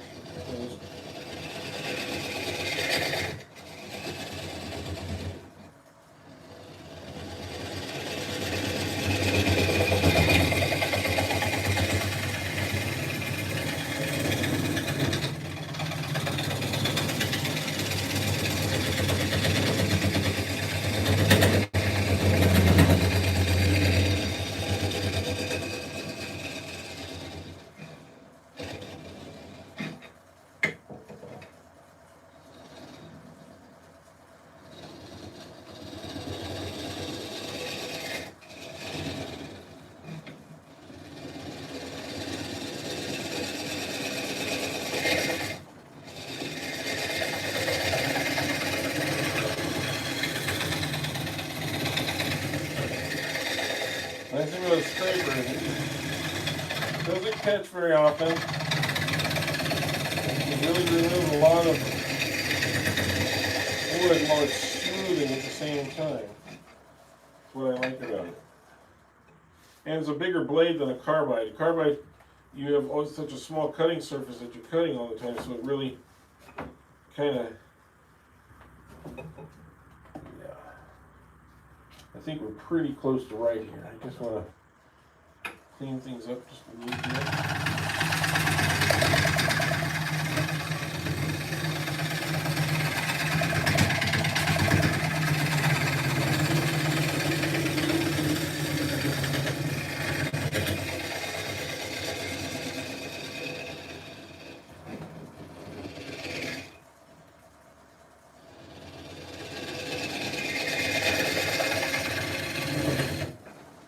Looks like the sun's about ready to come up outside. Look at all this fluff.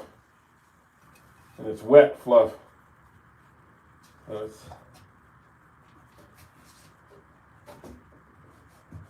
Yeah, I think I can sand most of that out. It's kind of a little bit rough right in there. Down here. I think we're bottomed out pretty good. I see this right here. We are about down from that. So yeah, we are bottomed out pretty good, I think. I think I can scrape out just a little bit on the sides here. Just a little tiny bit.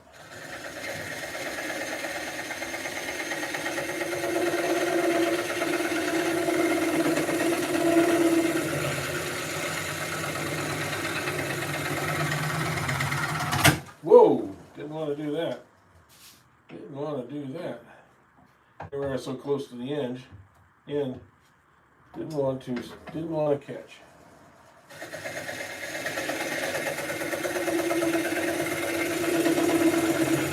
Just want to screw it together. Do that very lightly. There we go.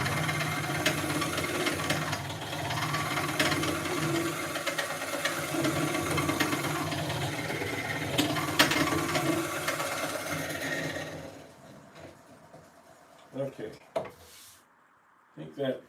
think that does it. Let me get the scraper down on the bottom of that just to take that. So I got some ring here. I want to do that ring.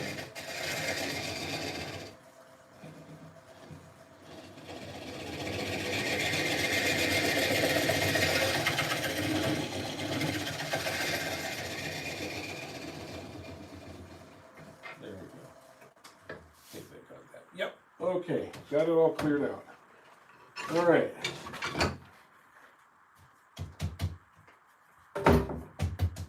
Good morning to the rest of you, and please hit that like button or double tap the screen, subscribe.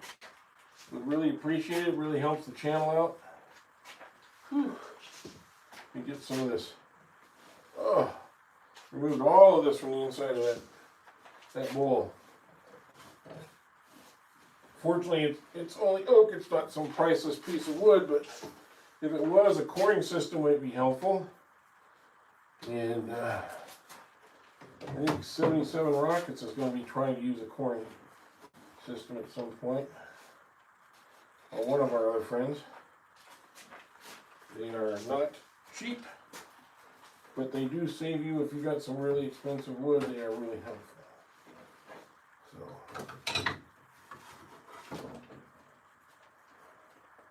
hi Ben. What's the emoji for? Oh. Yeah, like and subscribe. Thank you. Okay, just trying to get some of this up. Put it in the trash can so I don't have to vacuum it all up. Whew. I am covered. Literally speaking. In shavings. Okay. Tap that out some. Look at all the stuff that comes out of that every time you tap it. More and more. Okay, let's get this out of the way and commence with the sanding part. And I think you can sand out this part, leave the bark. I think we're going to be okay with this. Like I said, I want to do a live edge bowl for Phil Anderson.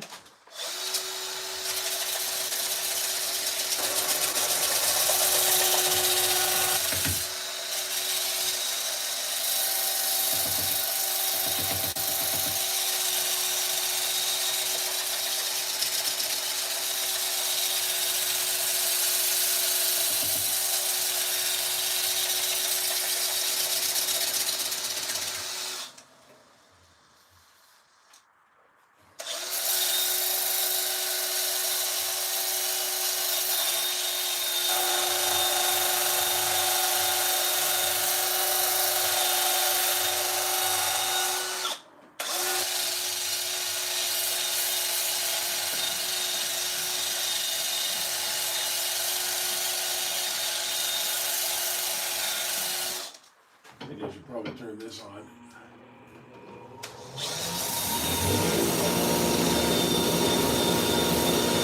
Sand out that little imperfection. Soft spots.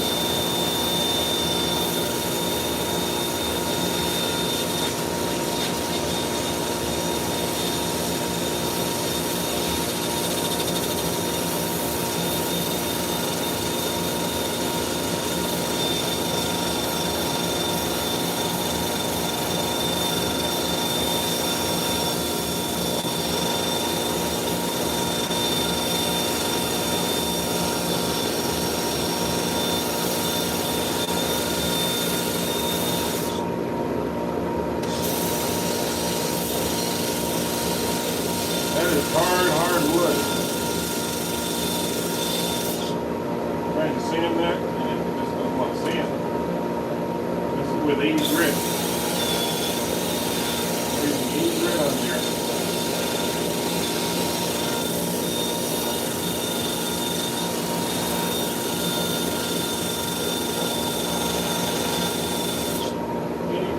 And it's fighting me. That's how hard that wood is right there.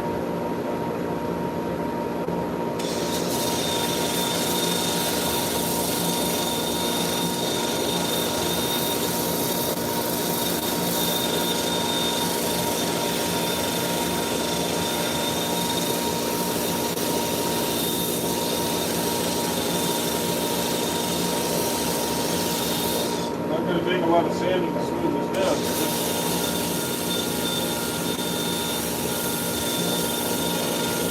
Hard.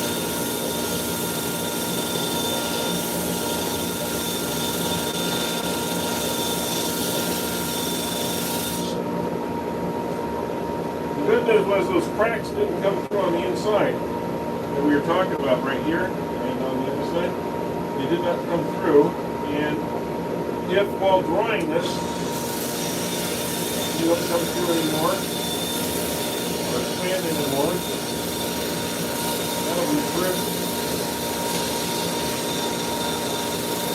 I think I got it just before it starts to show. So that crack. So that's just about perfect on the thickness there. Again, please watch and hit the like button and subscribe. Help the channel out.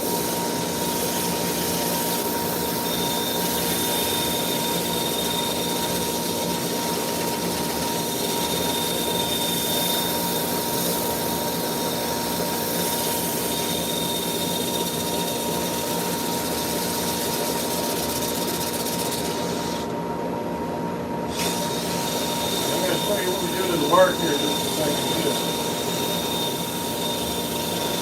What else is that? Well, I just cannot get anything out of that. It's not what it is. That's all.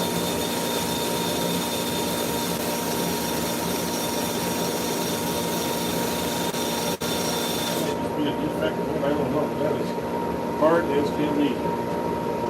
Alright, well, we'll do one more and then we will switch to the cork sandwich.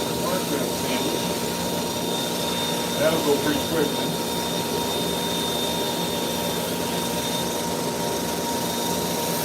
I'm going to put this on reverse.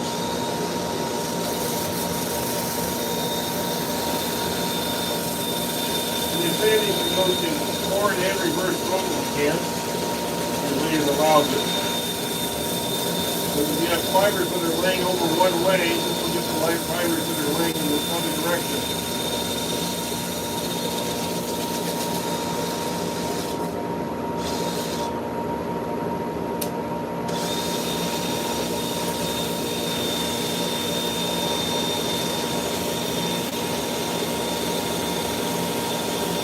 That's why I like rotational sanding to the drill. Because it gives you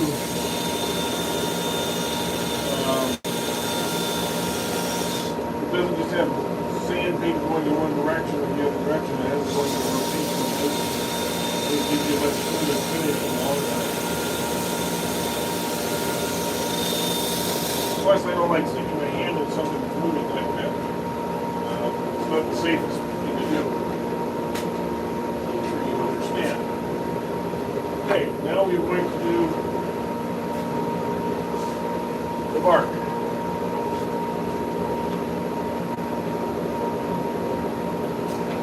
For the bark, we use this. Okay.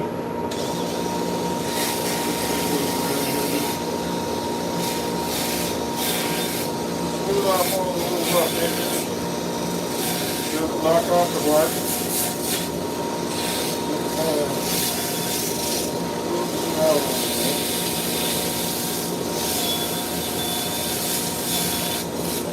For those of you that are hanging around or not sure, as soon as I'm done with this piece, we are going to do another piece. Stick around because the next one is going to be kind of fun. be a fun project. That means involved with this one. You know, it's shorter.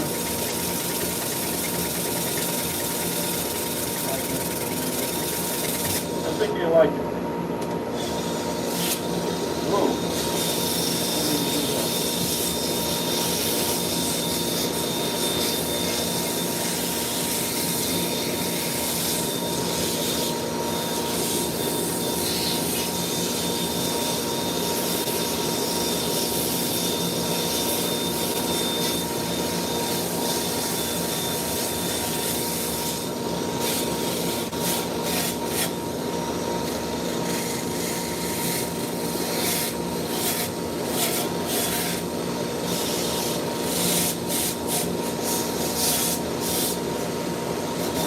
Gets in there and just kind of softens everything up so it doesn't feel so harsh to your hand.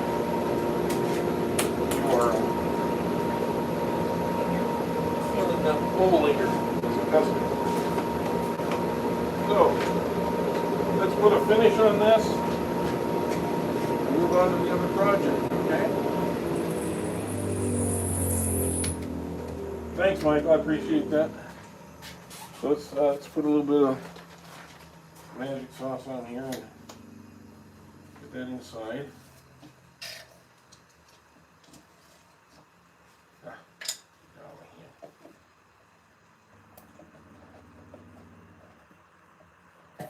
Okay.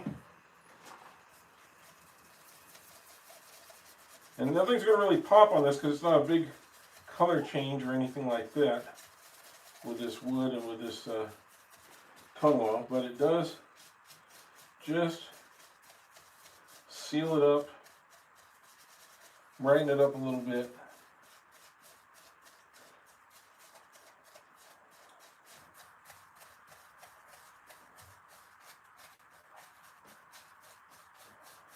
Okay. Got the inside of the bark.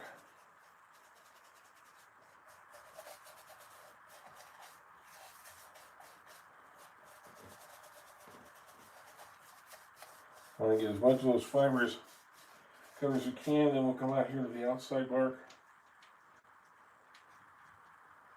And we'll get that.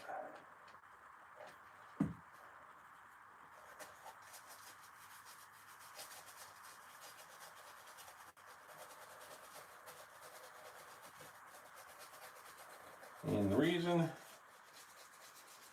we do all this is just to preserve the wood a little bit better. We can put a wax finish on it later and do some other things. Pretty up the wool a little bit more, but this is the undercoating. This is what keeps it looking nice and strong. So we get into all those cracks. All that wood. Okay, I'm going to get this into here.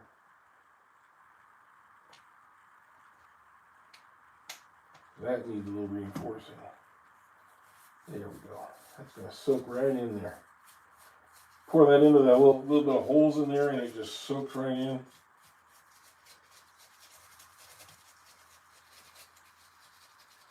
And a little attention to detail when you're first doing it goes a long way later on. Okay, I think I've gotten into most of the bark.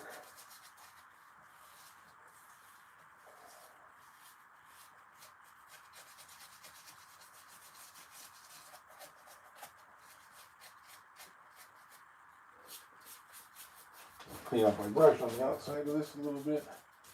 Give it just a little bit more of a highlight and make sure we're just about done with this bowl.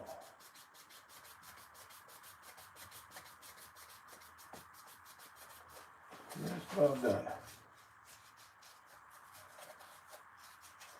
If I was Bob Ross, I'd be saying, well, you can put another pretty little tree. It's your world. You can do what you want with it. But that's not me in this case. I'm just saying, I think we got the wool about where we want it. And I don't want to do any more to it right now. Let that soak in for just a second. Yeah, please hit that like button. We got 270 people in here right now, so we really appreciate the likes and see how we're doing. Please hit the subscribe button too. I'm really trying to get that subscribe number up. Would really like to try and hit 5,000 by the end of the year, but we're trying for 4,000 at the moment. Not to be too greedy, just trying to get where we want to be. And clean some of this out. Let me get my vacuum, and while that's drying a little bit, we'll vacuum out this a little bit.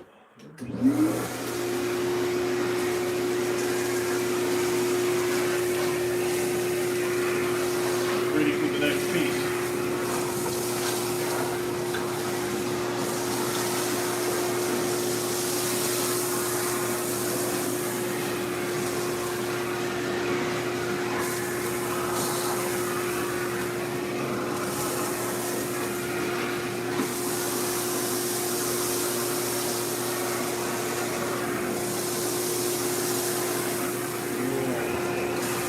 Something kind of satisfying about vacuuming up all your tubes.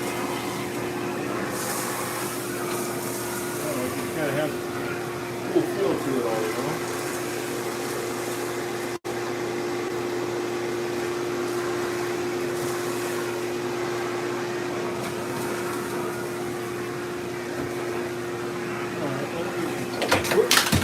Literally, we're going to be up my grill. For your tools.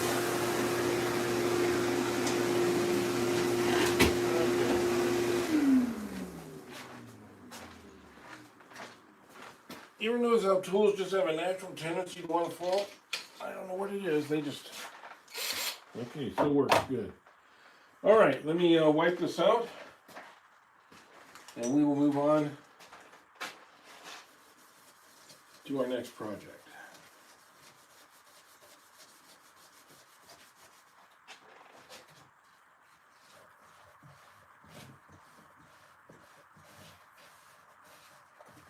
It smells so good because I got that orange citrus oils in with my tung oil.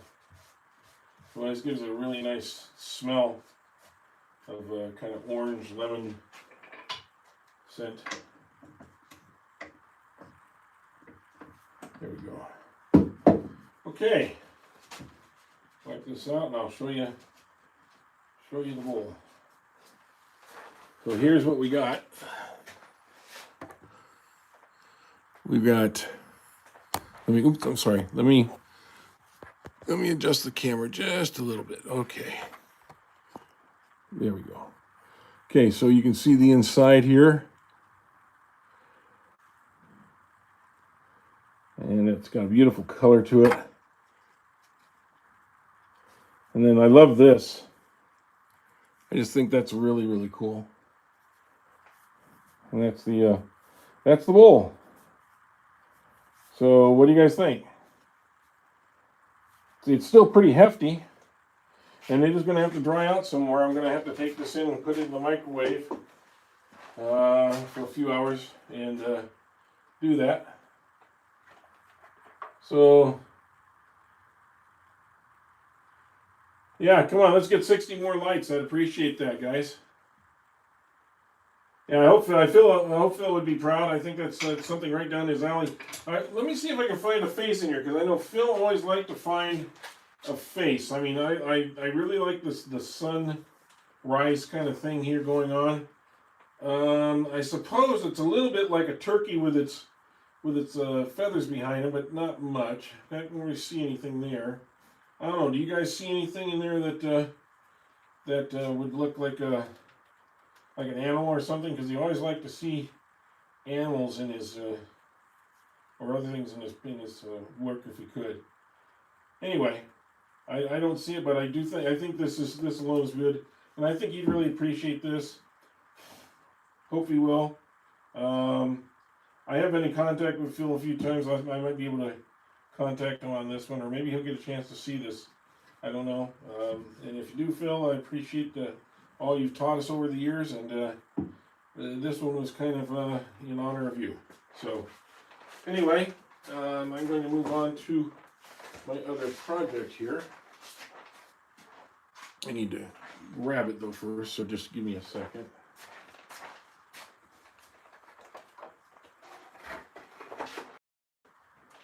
So, what have you all been up?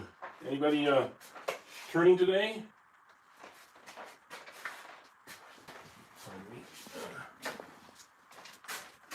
Don't know if anybody else is doing any turnings.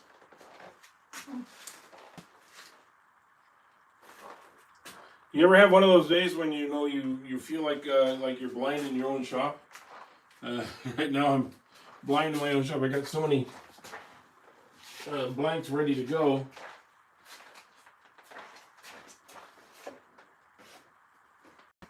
And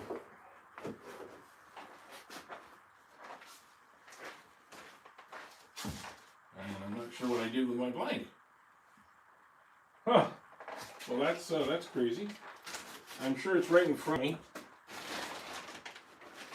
Although I might have covered it up with something. That's not unusual for me. I tend to put things where they don't belong. And then I go, oh, there's that thing I was trying to do a week ago or something. So bear with me for a moment while I look for my other blank. That's crazy. I may have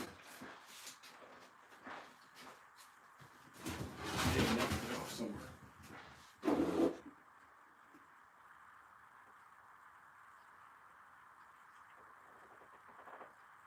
This is interesting.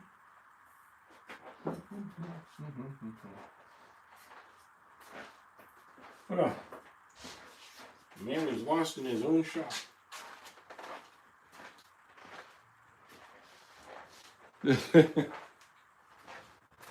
Well, this is a little bit on the embarrassing side. I had it all glued up and ready to go. In fact, I know it's ready to go. Gotta get this off of here.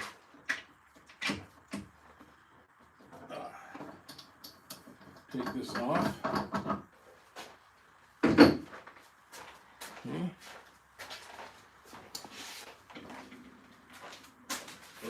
Start my walking through there.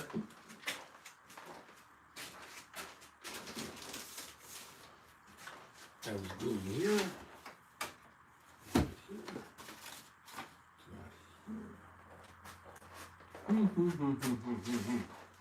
Well, this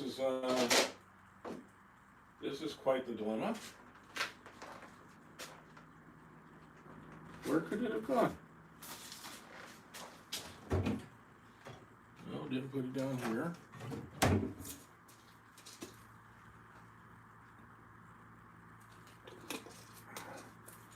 Well, hang on with an old man here and see if you can figure out what he did with his next project. Oh, I see it. Aha! Huzzah! I outsmarted myself. I put it over here so it would be getting warm. I apologize there, guys. I put it over here because I thought I was getting it warm so that it would, the glue would stick well. All right. Good. So we got that mystery solved. I knew I wasn't going completely out of my mind. I'm going to take this rest off here because I don't need this curve.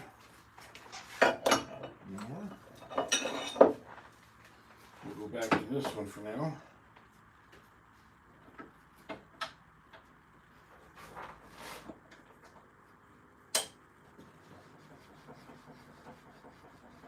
Like so.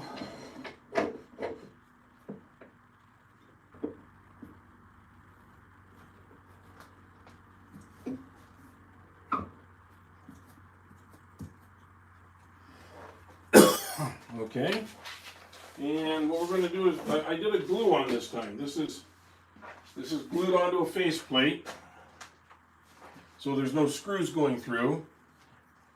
So it'll be real easy to, it'll be easy to turn, but it's also just easy to attach and not have to worry about things coming out of the bottom of it. So we're going to try this one. I think we're sharp enough. What we have to do here first is we need to round up the outside.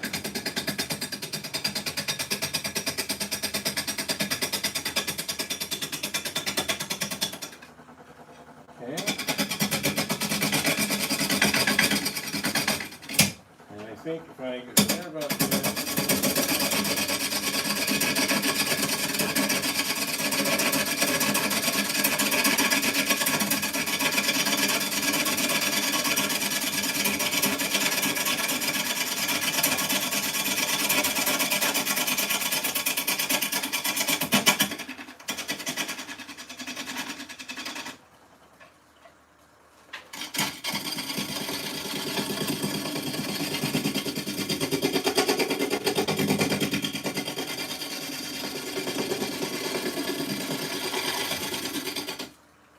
Yeah, I still have a flat spot here somewhere. See that? Means we're not quite in the round yet. So let's get a little closer. Yep, now I can see it right there. Okay.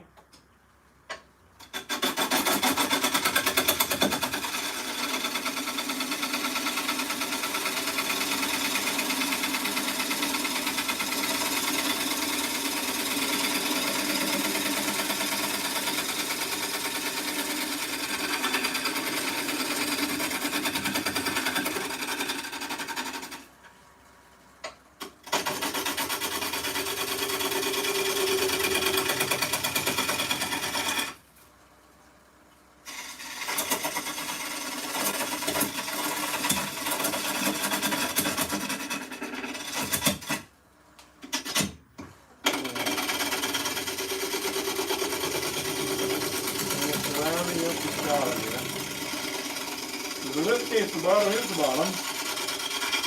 That's in the beginning.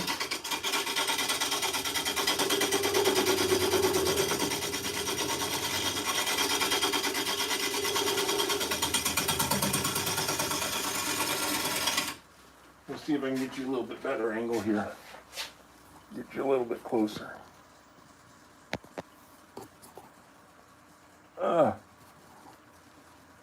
Okay. So what I'm doing here at first is I'm just rounding out the back side a little bit, evening it up. And I'll be able to finish the rest of that with sanding later on. Make sure it's perfectly not fine, but getting the curve going right now.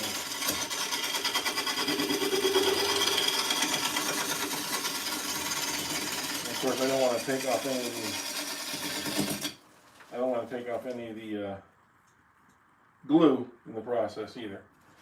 Okay, so now I got that. Now I can work on this side here. So we'll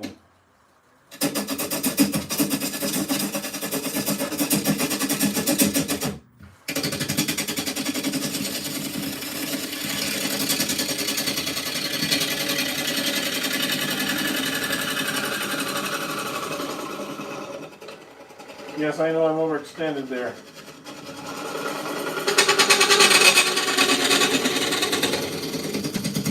want to take out some of the rough spots. And I'll go back and get that. I just want to kind of get that rounded there. Okay.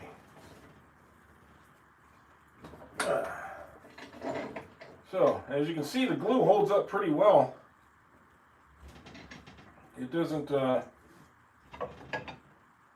a problem. I think I need to raise this up just a little bit. There we go. Okay, now I can use my skew or a naked rake scraper or whatever you like, but I'm going to use a skew here.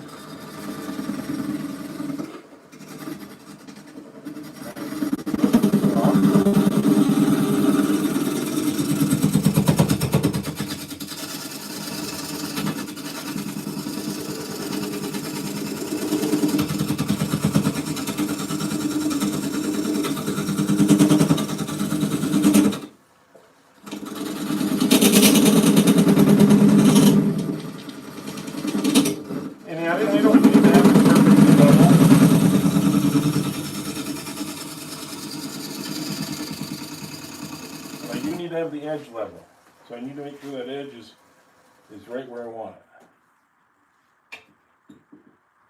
Okay. All right. Now, I'm going to straighten out the edge over here just a little bit, and then we will finish on the inside.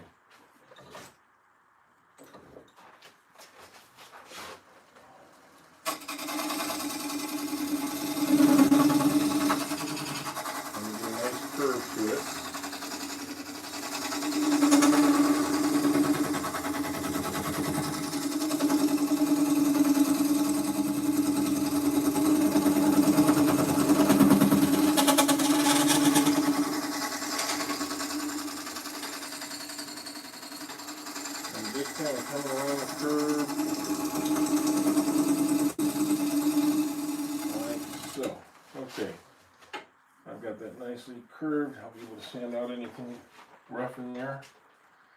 Okay. Hey, Dan. Welcome. Yeah, let's get some more likes in here if we can, okay? I know there's a lot of people watching. Please hit that like button, double tap the screen, or subscribe if you would. That would be nice. That would be nice as well. We really need more subscribers to get us up to that 4,000 mark.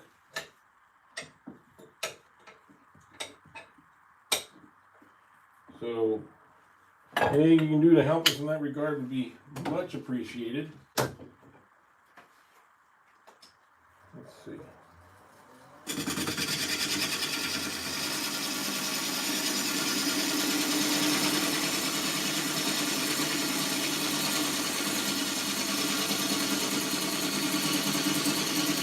Isn't that pretty?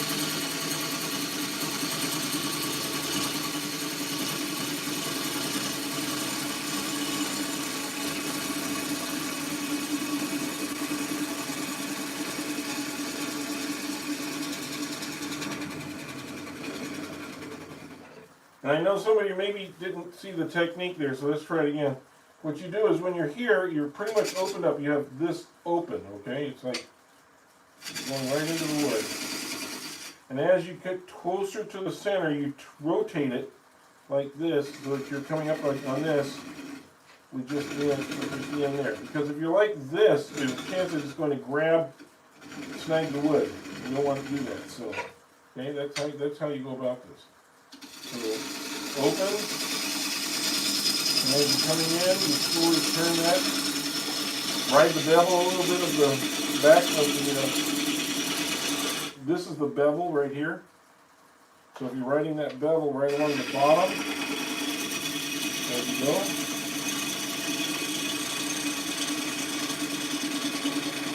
And then you turn all the way over here, and we take off that nip. And that's how you do it. That's how you just keep going and going and going. Now, in this case, we're going to be going pretty thin. And this is a relatively wet piece of wood still. In fact, once I get in here, I'm going to take some meters to it just to see what it is. I was microwaving this one yesterday to try and get the measurements, the moisture content down some.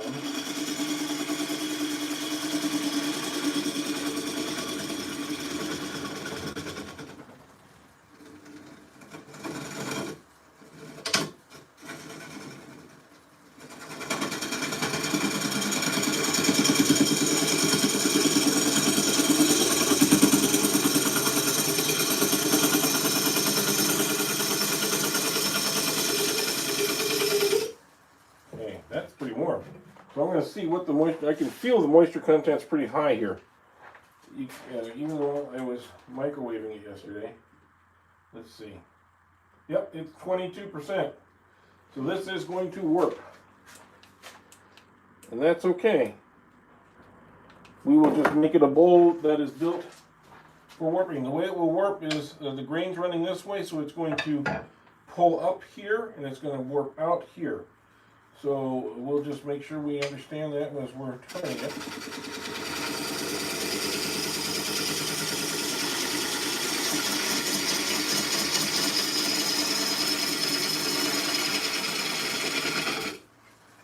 take weeks for it to do that.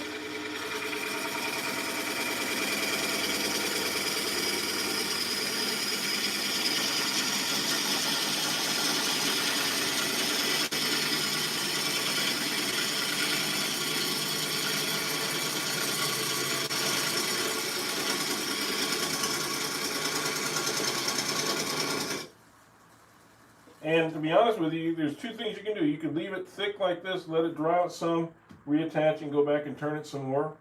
Or you can do it this one time. And I'm going to do it this one time and let it work. But honestly, sometimes round is boring. And you can add a little bit of interest to a piece of wood that's not that all-fired interesting. But it has a little bit of interesting curve to it.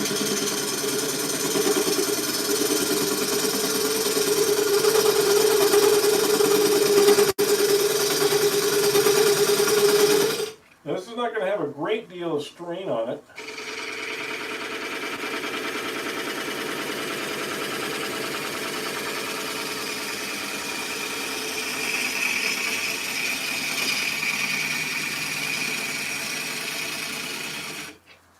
Boy, look at all this that's coming out of the inside of that piece of wood.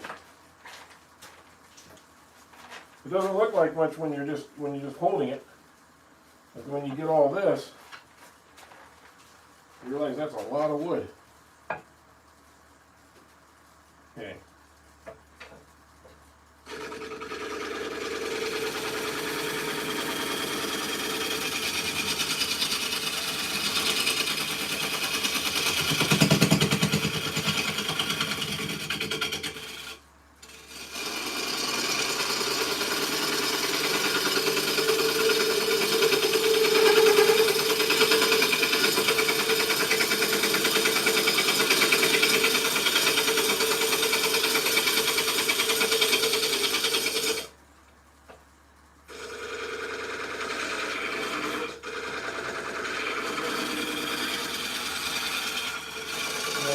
Down in that corner.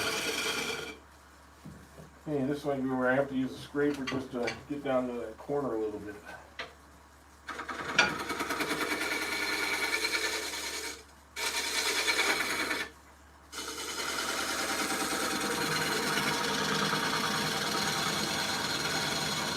This up, of course.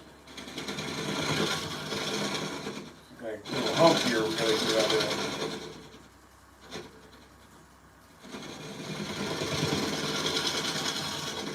Of course, we don't want to bottom out. So this is where we have to be really careful.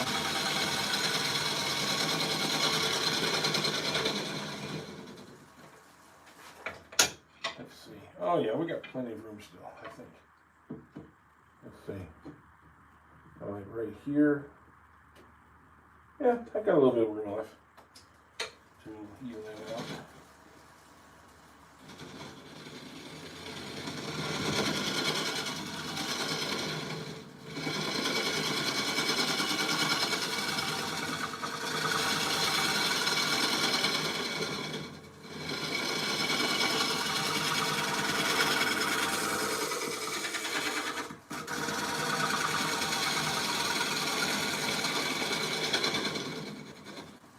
This is just a small little platter piece. It's not like a big platter.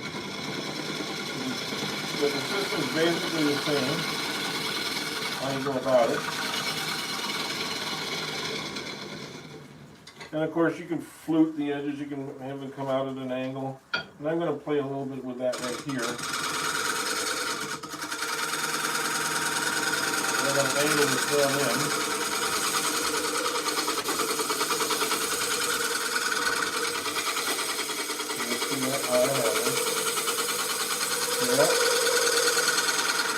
What I'm doing is I'm angling from the top edge down in.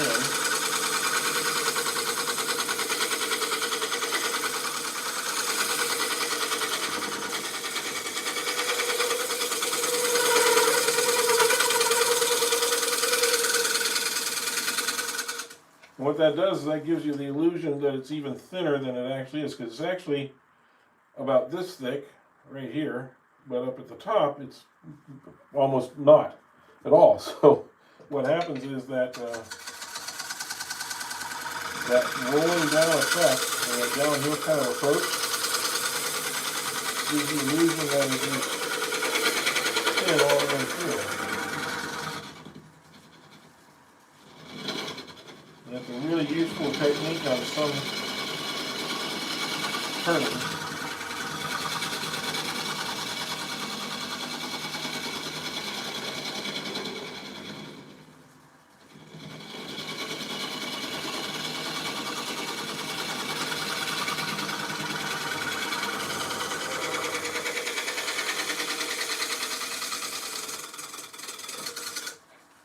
And with that, I think we are getting pretty close to right. I think I need to make a little bit of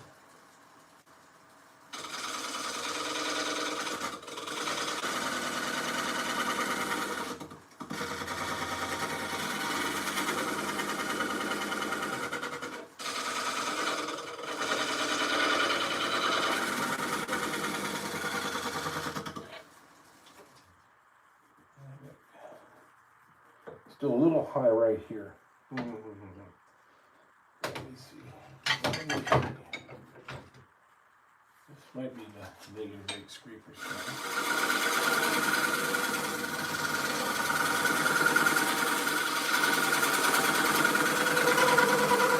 This is where a negative rate scraper can get down in that corner. It's also really good for flattening out the bottom.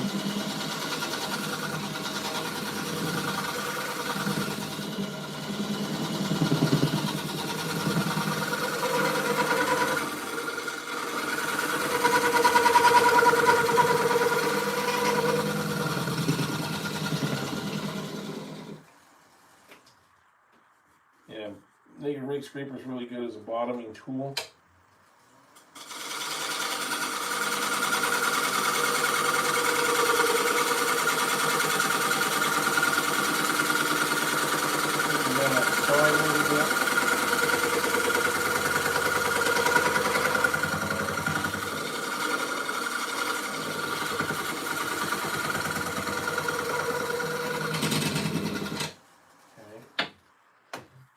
Now, let's see if I can do this without causing any trouble.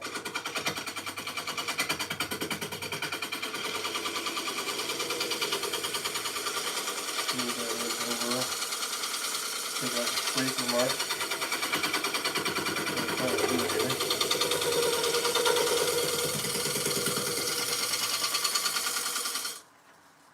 Get rid of the scraper marks. Yep. Just that little bit right there. Okay. Well,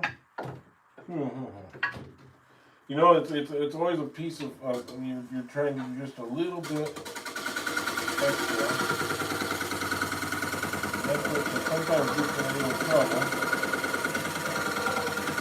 You want to make sure before you put the tools away that you've really got it where you want it.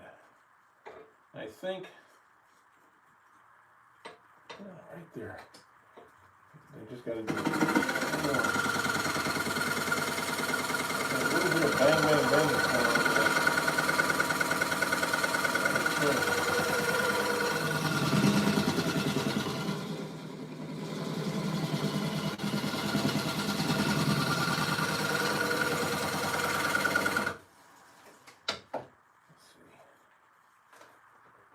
Okay, now I'm going to put the calipers on that just to see where we're at on the bottom before I say yes, we're done.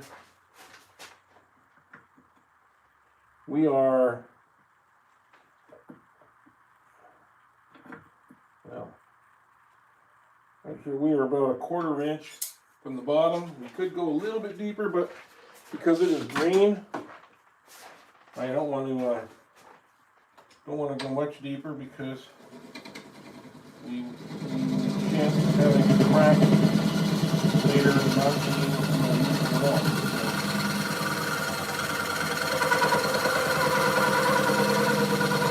I'm going to refine this a little bit, and we'll move on to sanding.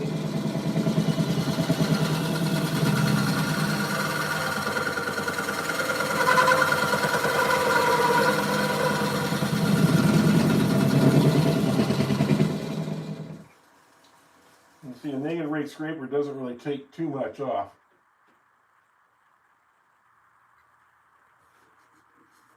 Doesn't take too much off. Okay.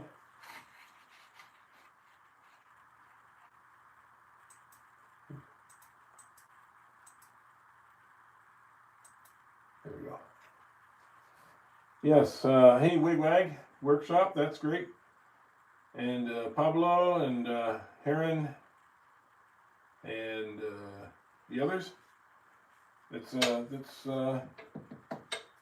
finish up the lights here and we'll move on to other things. Please like and subscribe. Like I said, it does help the channel.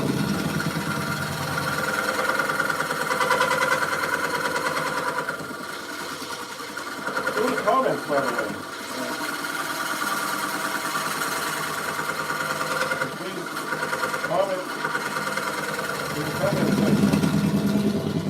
Tell us about yourself. Where are you from? Where are you watching from?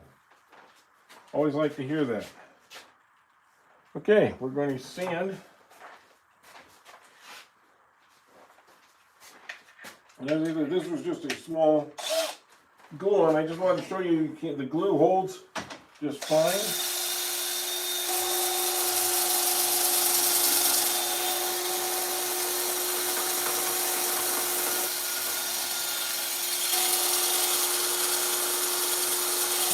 There.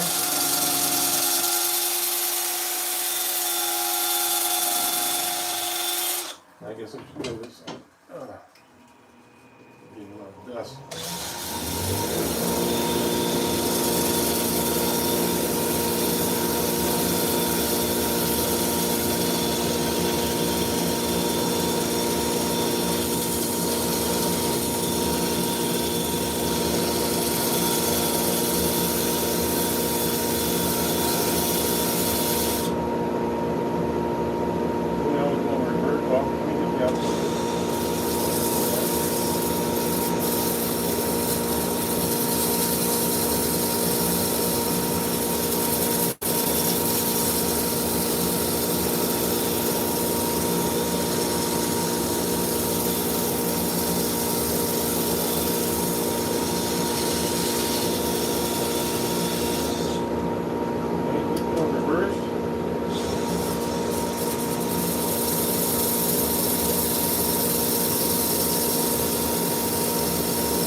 Sometimes when you're turning, for weird reason, a hard or soft spot will show up.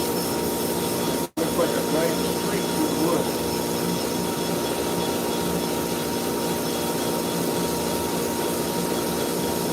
It doesn't go away with the finish.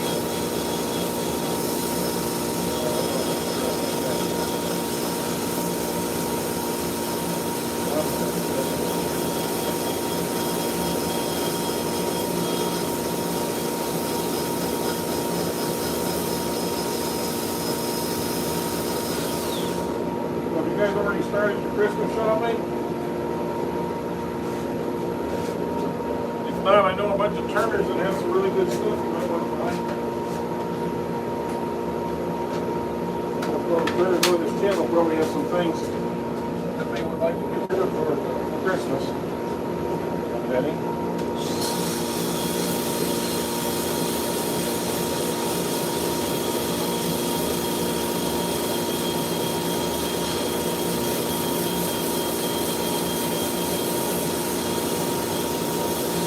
If you have like an empty channel or a channel where people can buy stuff from you, feel free to put it up here in the comment section. Let other people know that your stuff is available.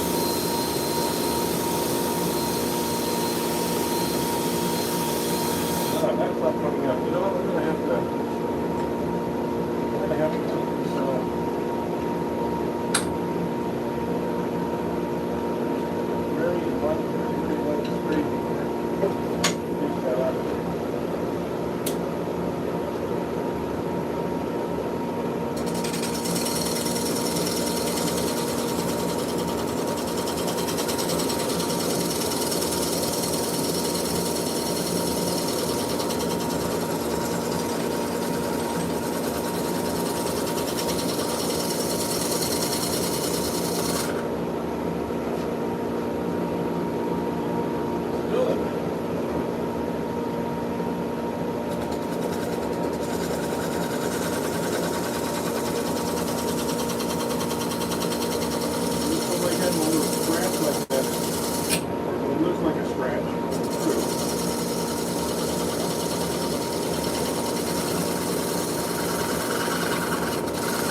bit of finish on there.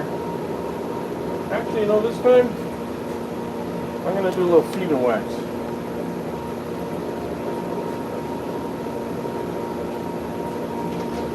If you've never used feed and wax, it's really, really good. It's in there.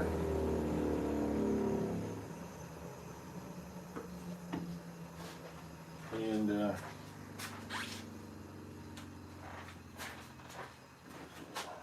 right here, and rub that in.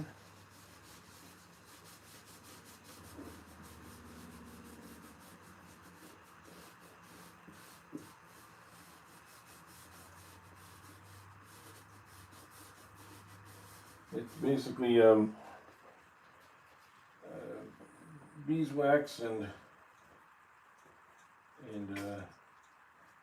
some orange oil, I believe. And see how that comes out? Kind of brings it out there a little bit.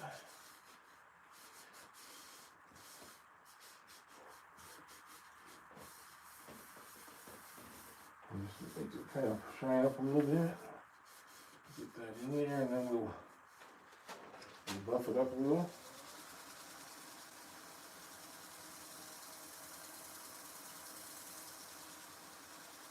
It's not quite a friction polish, like a Mylan's or something like that. And you can buy Howard's just about anywhere. Lowe's or Home Depot or most of your wood places will have it. Amazon has it. Amazon's got everything.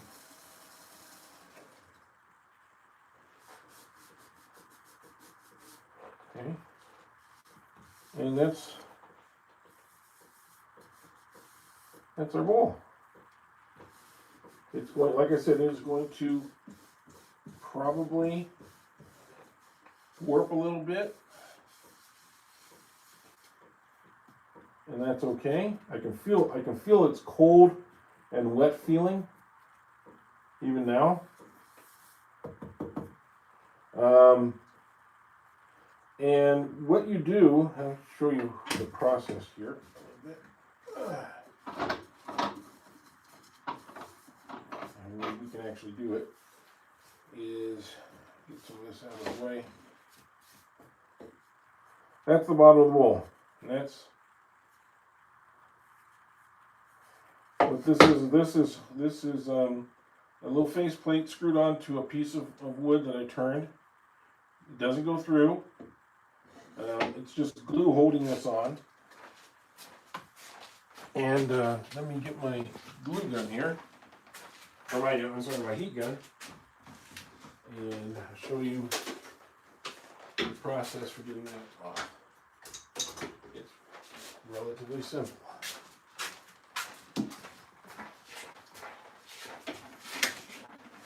Make sure we're all in the picture here.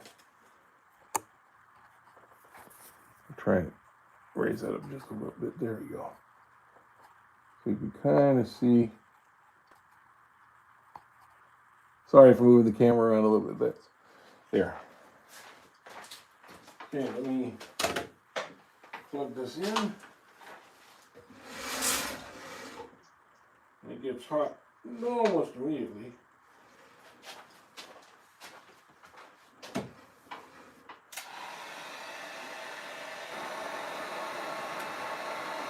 You gotta be careful because you don't want this to get hot because it makes it really hard to handle. As you can see, it's already starting to melt just a little bit. You want to get that melting.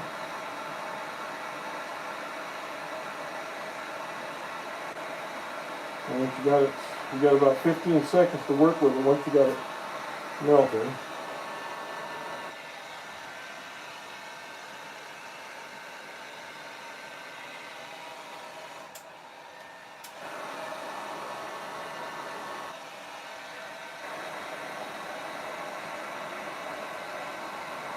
So get that going. Let's see if it'll pry open yet. Not quite yet. Okay, it's coming loose though. You can see this is starting to come off. So I can get a little of that out of there. Okay.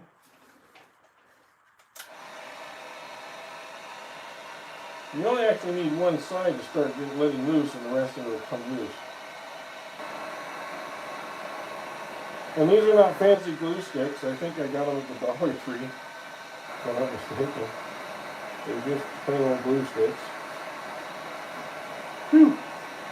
That wood's getting hot, I'll say that. This will help with that drying process we were talking about earlier. I don't want to roast the wood in the process. There we are. There we are. And there it comes off. Now, you will need to scrape this off later. And yes, the glue does stick to your hands sometimes, a little bit, but that'll come off too. Anyway, so that's the idea. And then you kind of go around here and you take your scraper and you scrape as much as you can. Get the bulk of the glue off of there.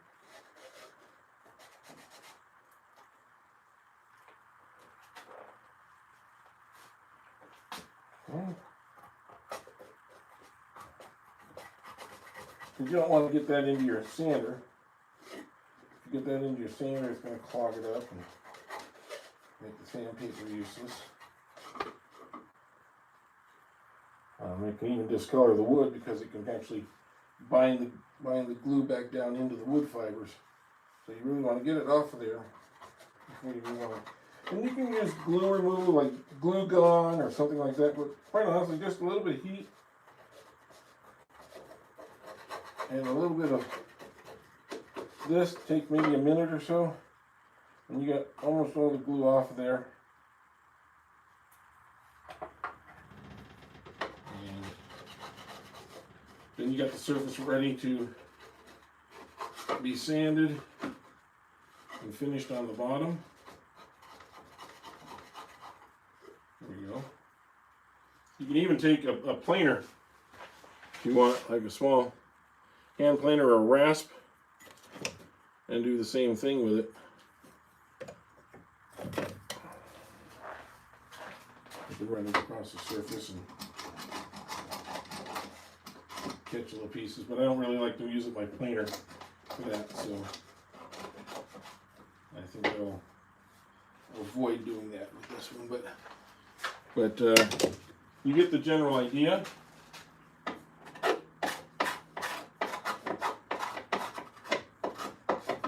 If I take this out to my palm sander can clean this up in just a matter of a minute or two, and you're all done. You're all ready to use this again.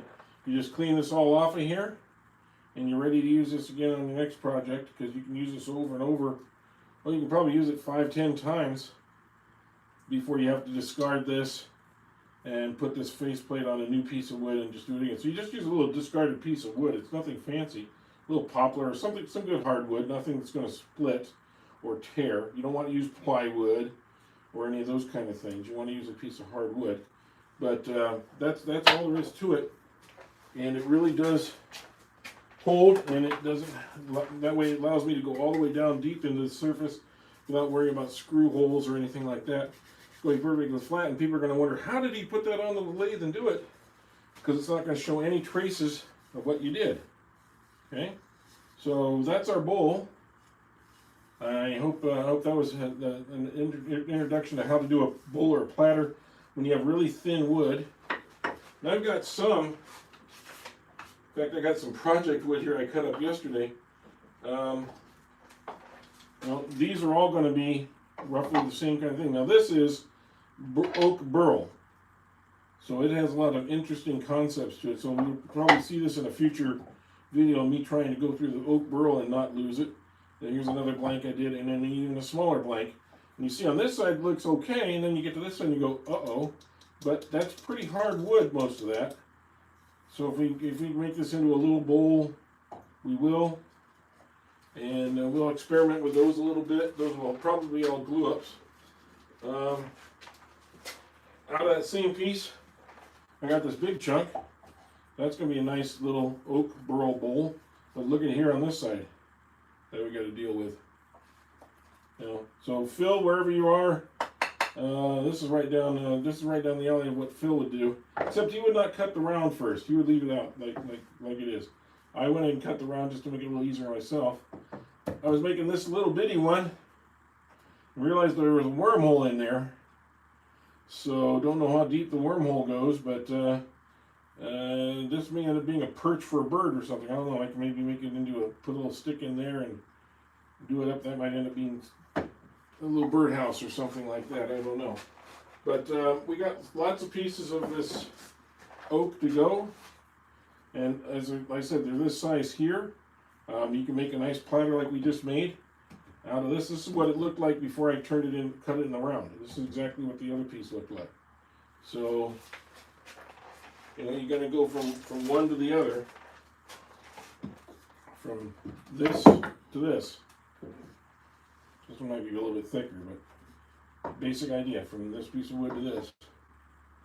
And it only takes maybe a half an hour or so to do. And you can make a whole set of these. So, any questions? I see that, good morning, good morning for one and all, and thank you, from Cali. Oh, I'm from Cali too. So, I'm from the Central Valley, if that helps. But hello to the guys out here that are watching. And if any of you would like to subscribe, I would really appreciate that. We're trying to get to 4,000 subscribers, and I see there's 237 of you in here right now. So if I could just get a few of you to subscribe, that would be great. But we're getting really close to getting to that 4,000 mark, and would really like to get there as soon as we can. So please do subscribe. It doesn't cost you anything. And it really does help us out. It lets people know that we're here and we're relevant. So we did this one earlier. It hasn't changed yet. And we just did this other bowl. And in upcoming projects, this is a fun one I'm still trying to figure out. So I could use a little help on this one. As you can see, it's some pretty interesting wood. I believe this is olive. And it's got a beautiful look to it here, but this is the problem. Look how it's angled. This was an off branch, so you can't really attach here. Well, you could attach here, but you're going to lose all this if you're turning. So where's the best place to cut this? I could cut it here and do it this way. It's not going to be a very big bowl no matter what I do, but I look at that wood and I go, that's really interesting. So I'm thinking, here's what I was thinking. I could make another slice cut right here so it's at an angle. And I could kind of leave that like it is. And maybe turn something into it. I don't know. What do you guys think? Any ideas on your part would be really helpful here. What do you think of cutting it at an angle here? And then attaching it and turning it just as an offset.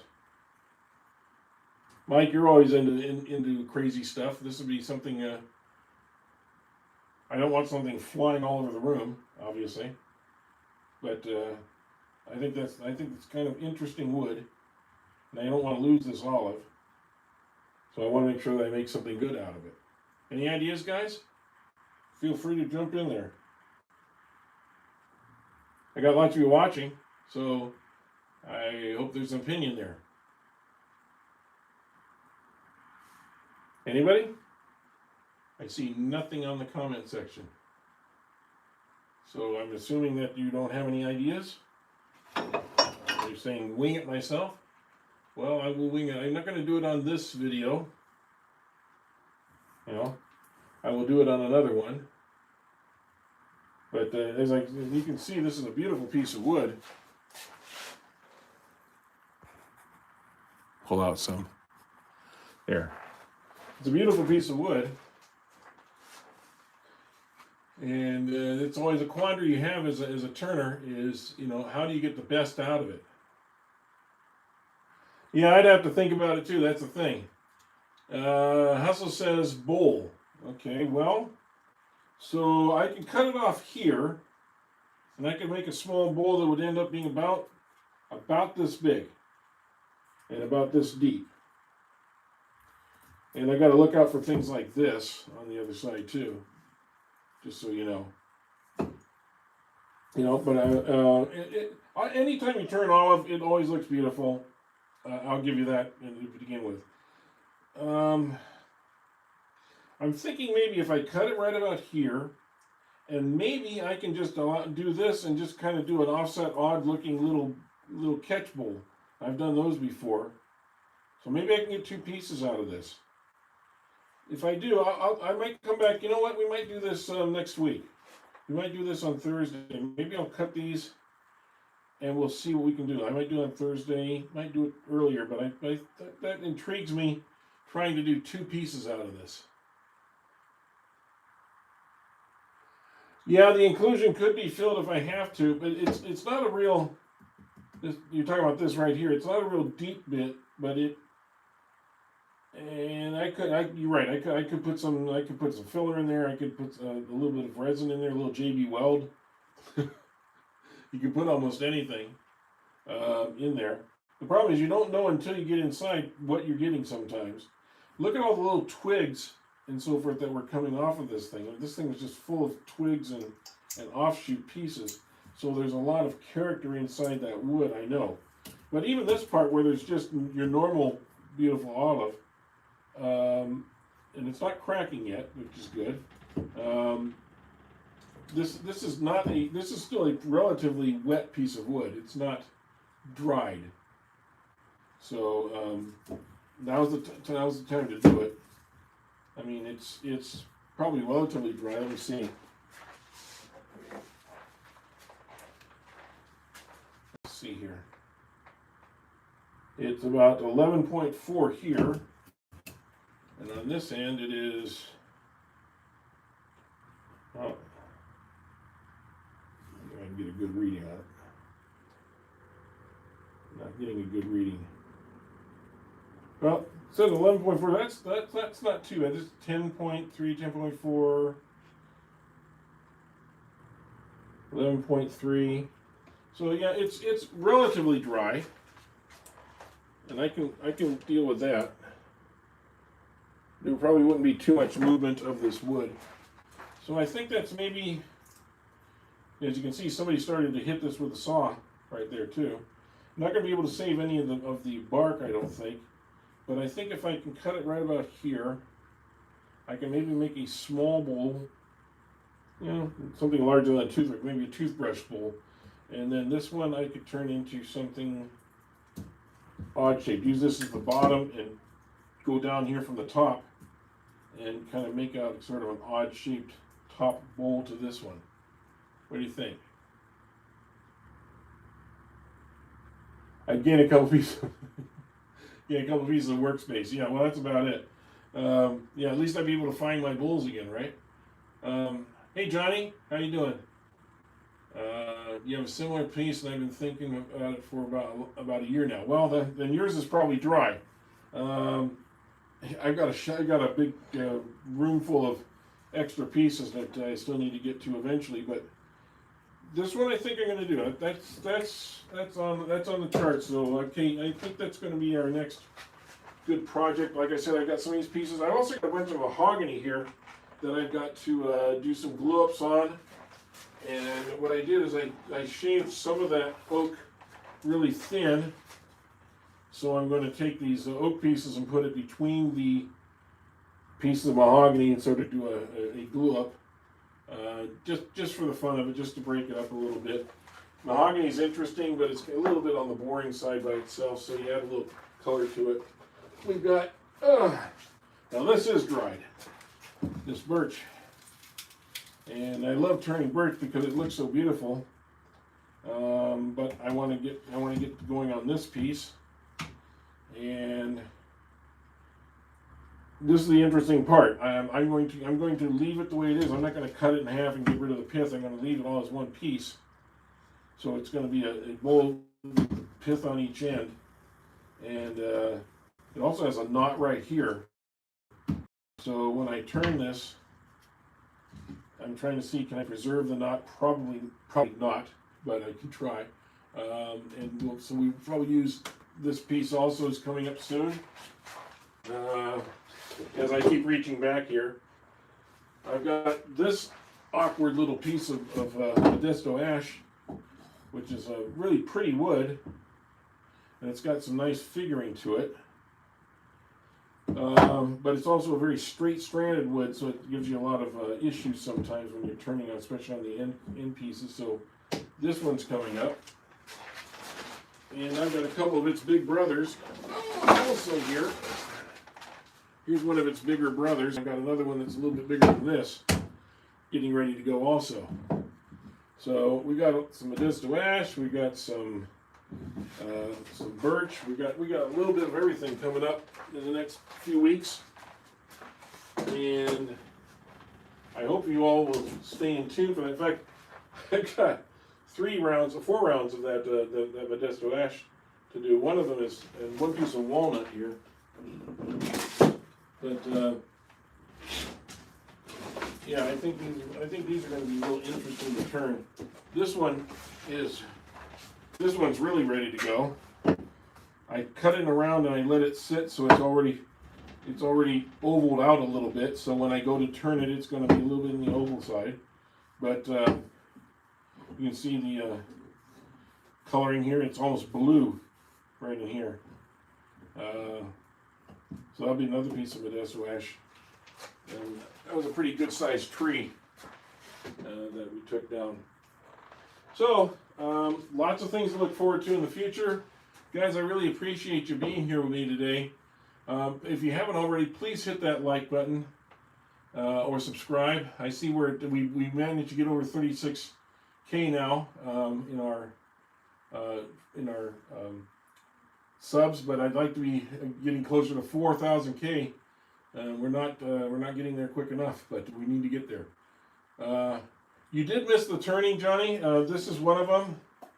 This was a cork oak I did in honor of Phil Anderson, since he won't be turning much anymore. So I did this in his honor, and also did this little oak bowl with a glue up on it, so I can show people how to do a glue up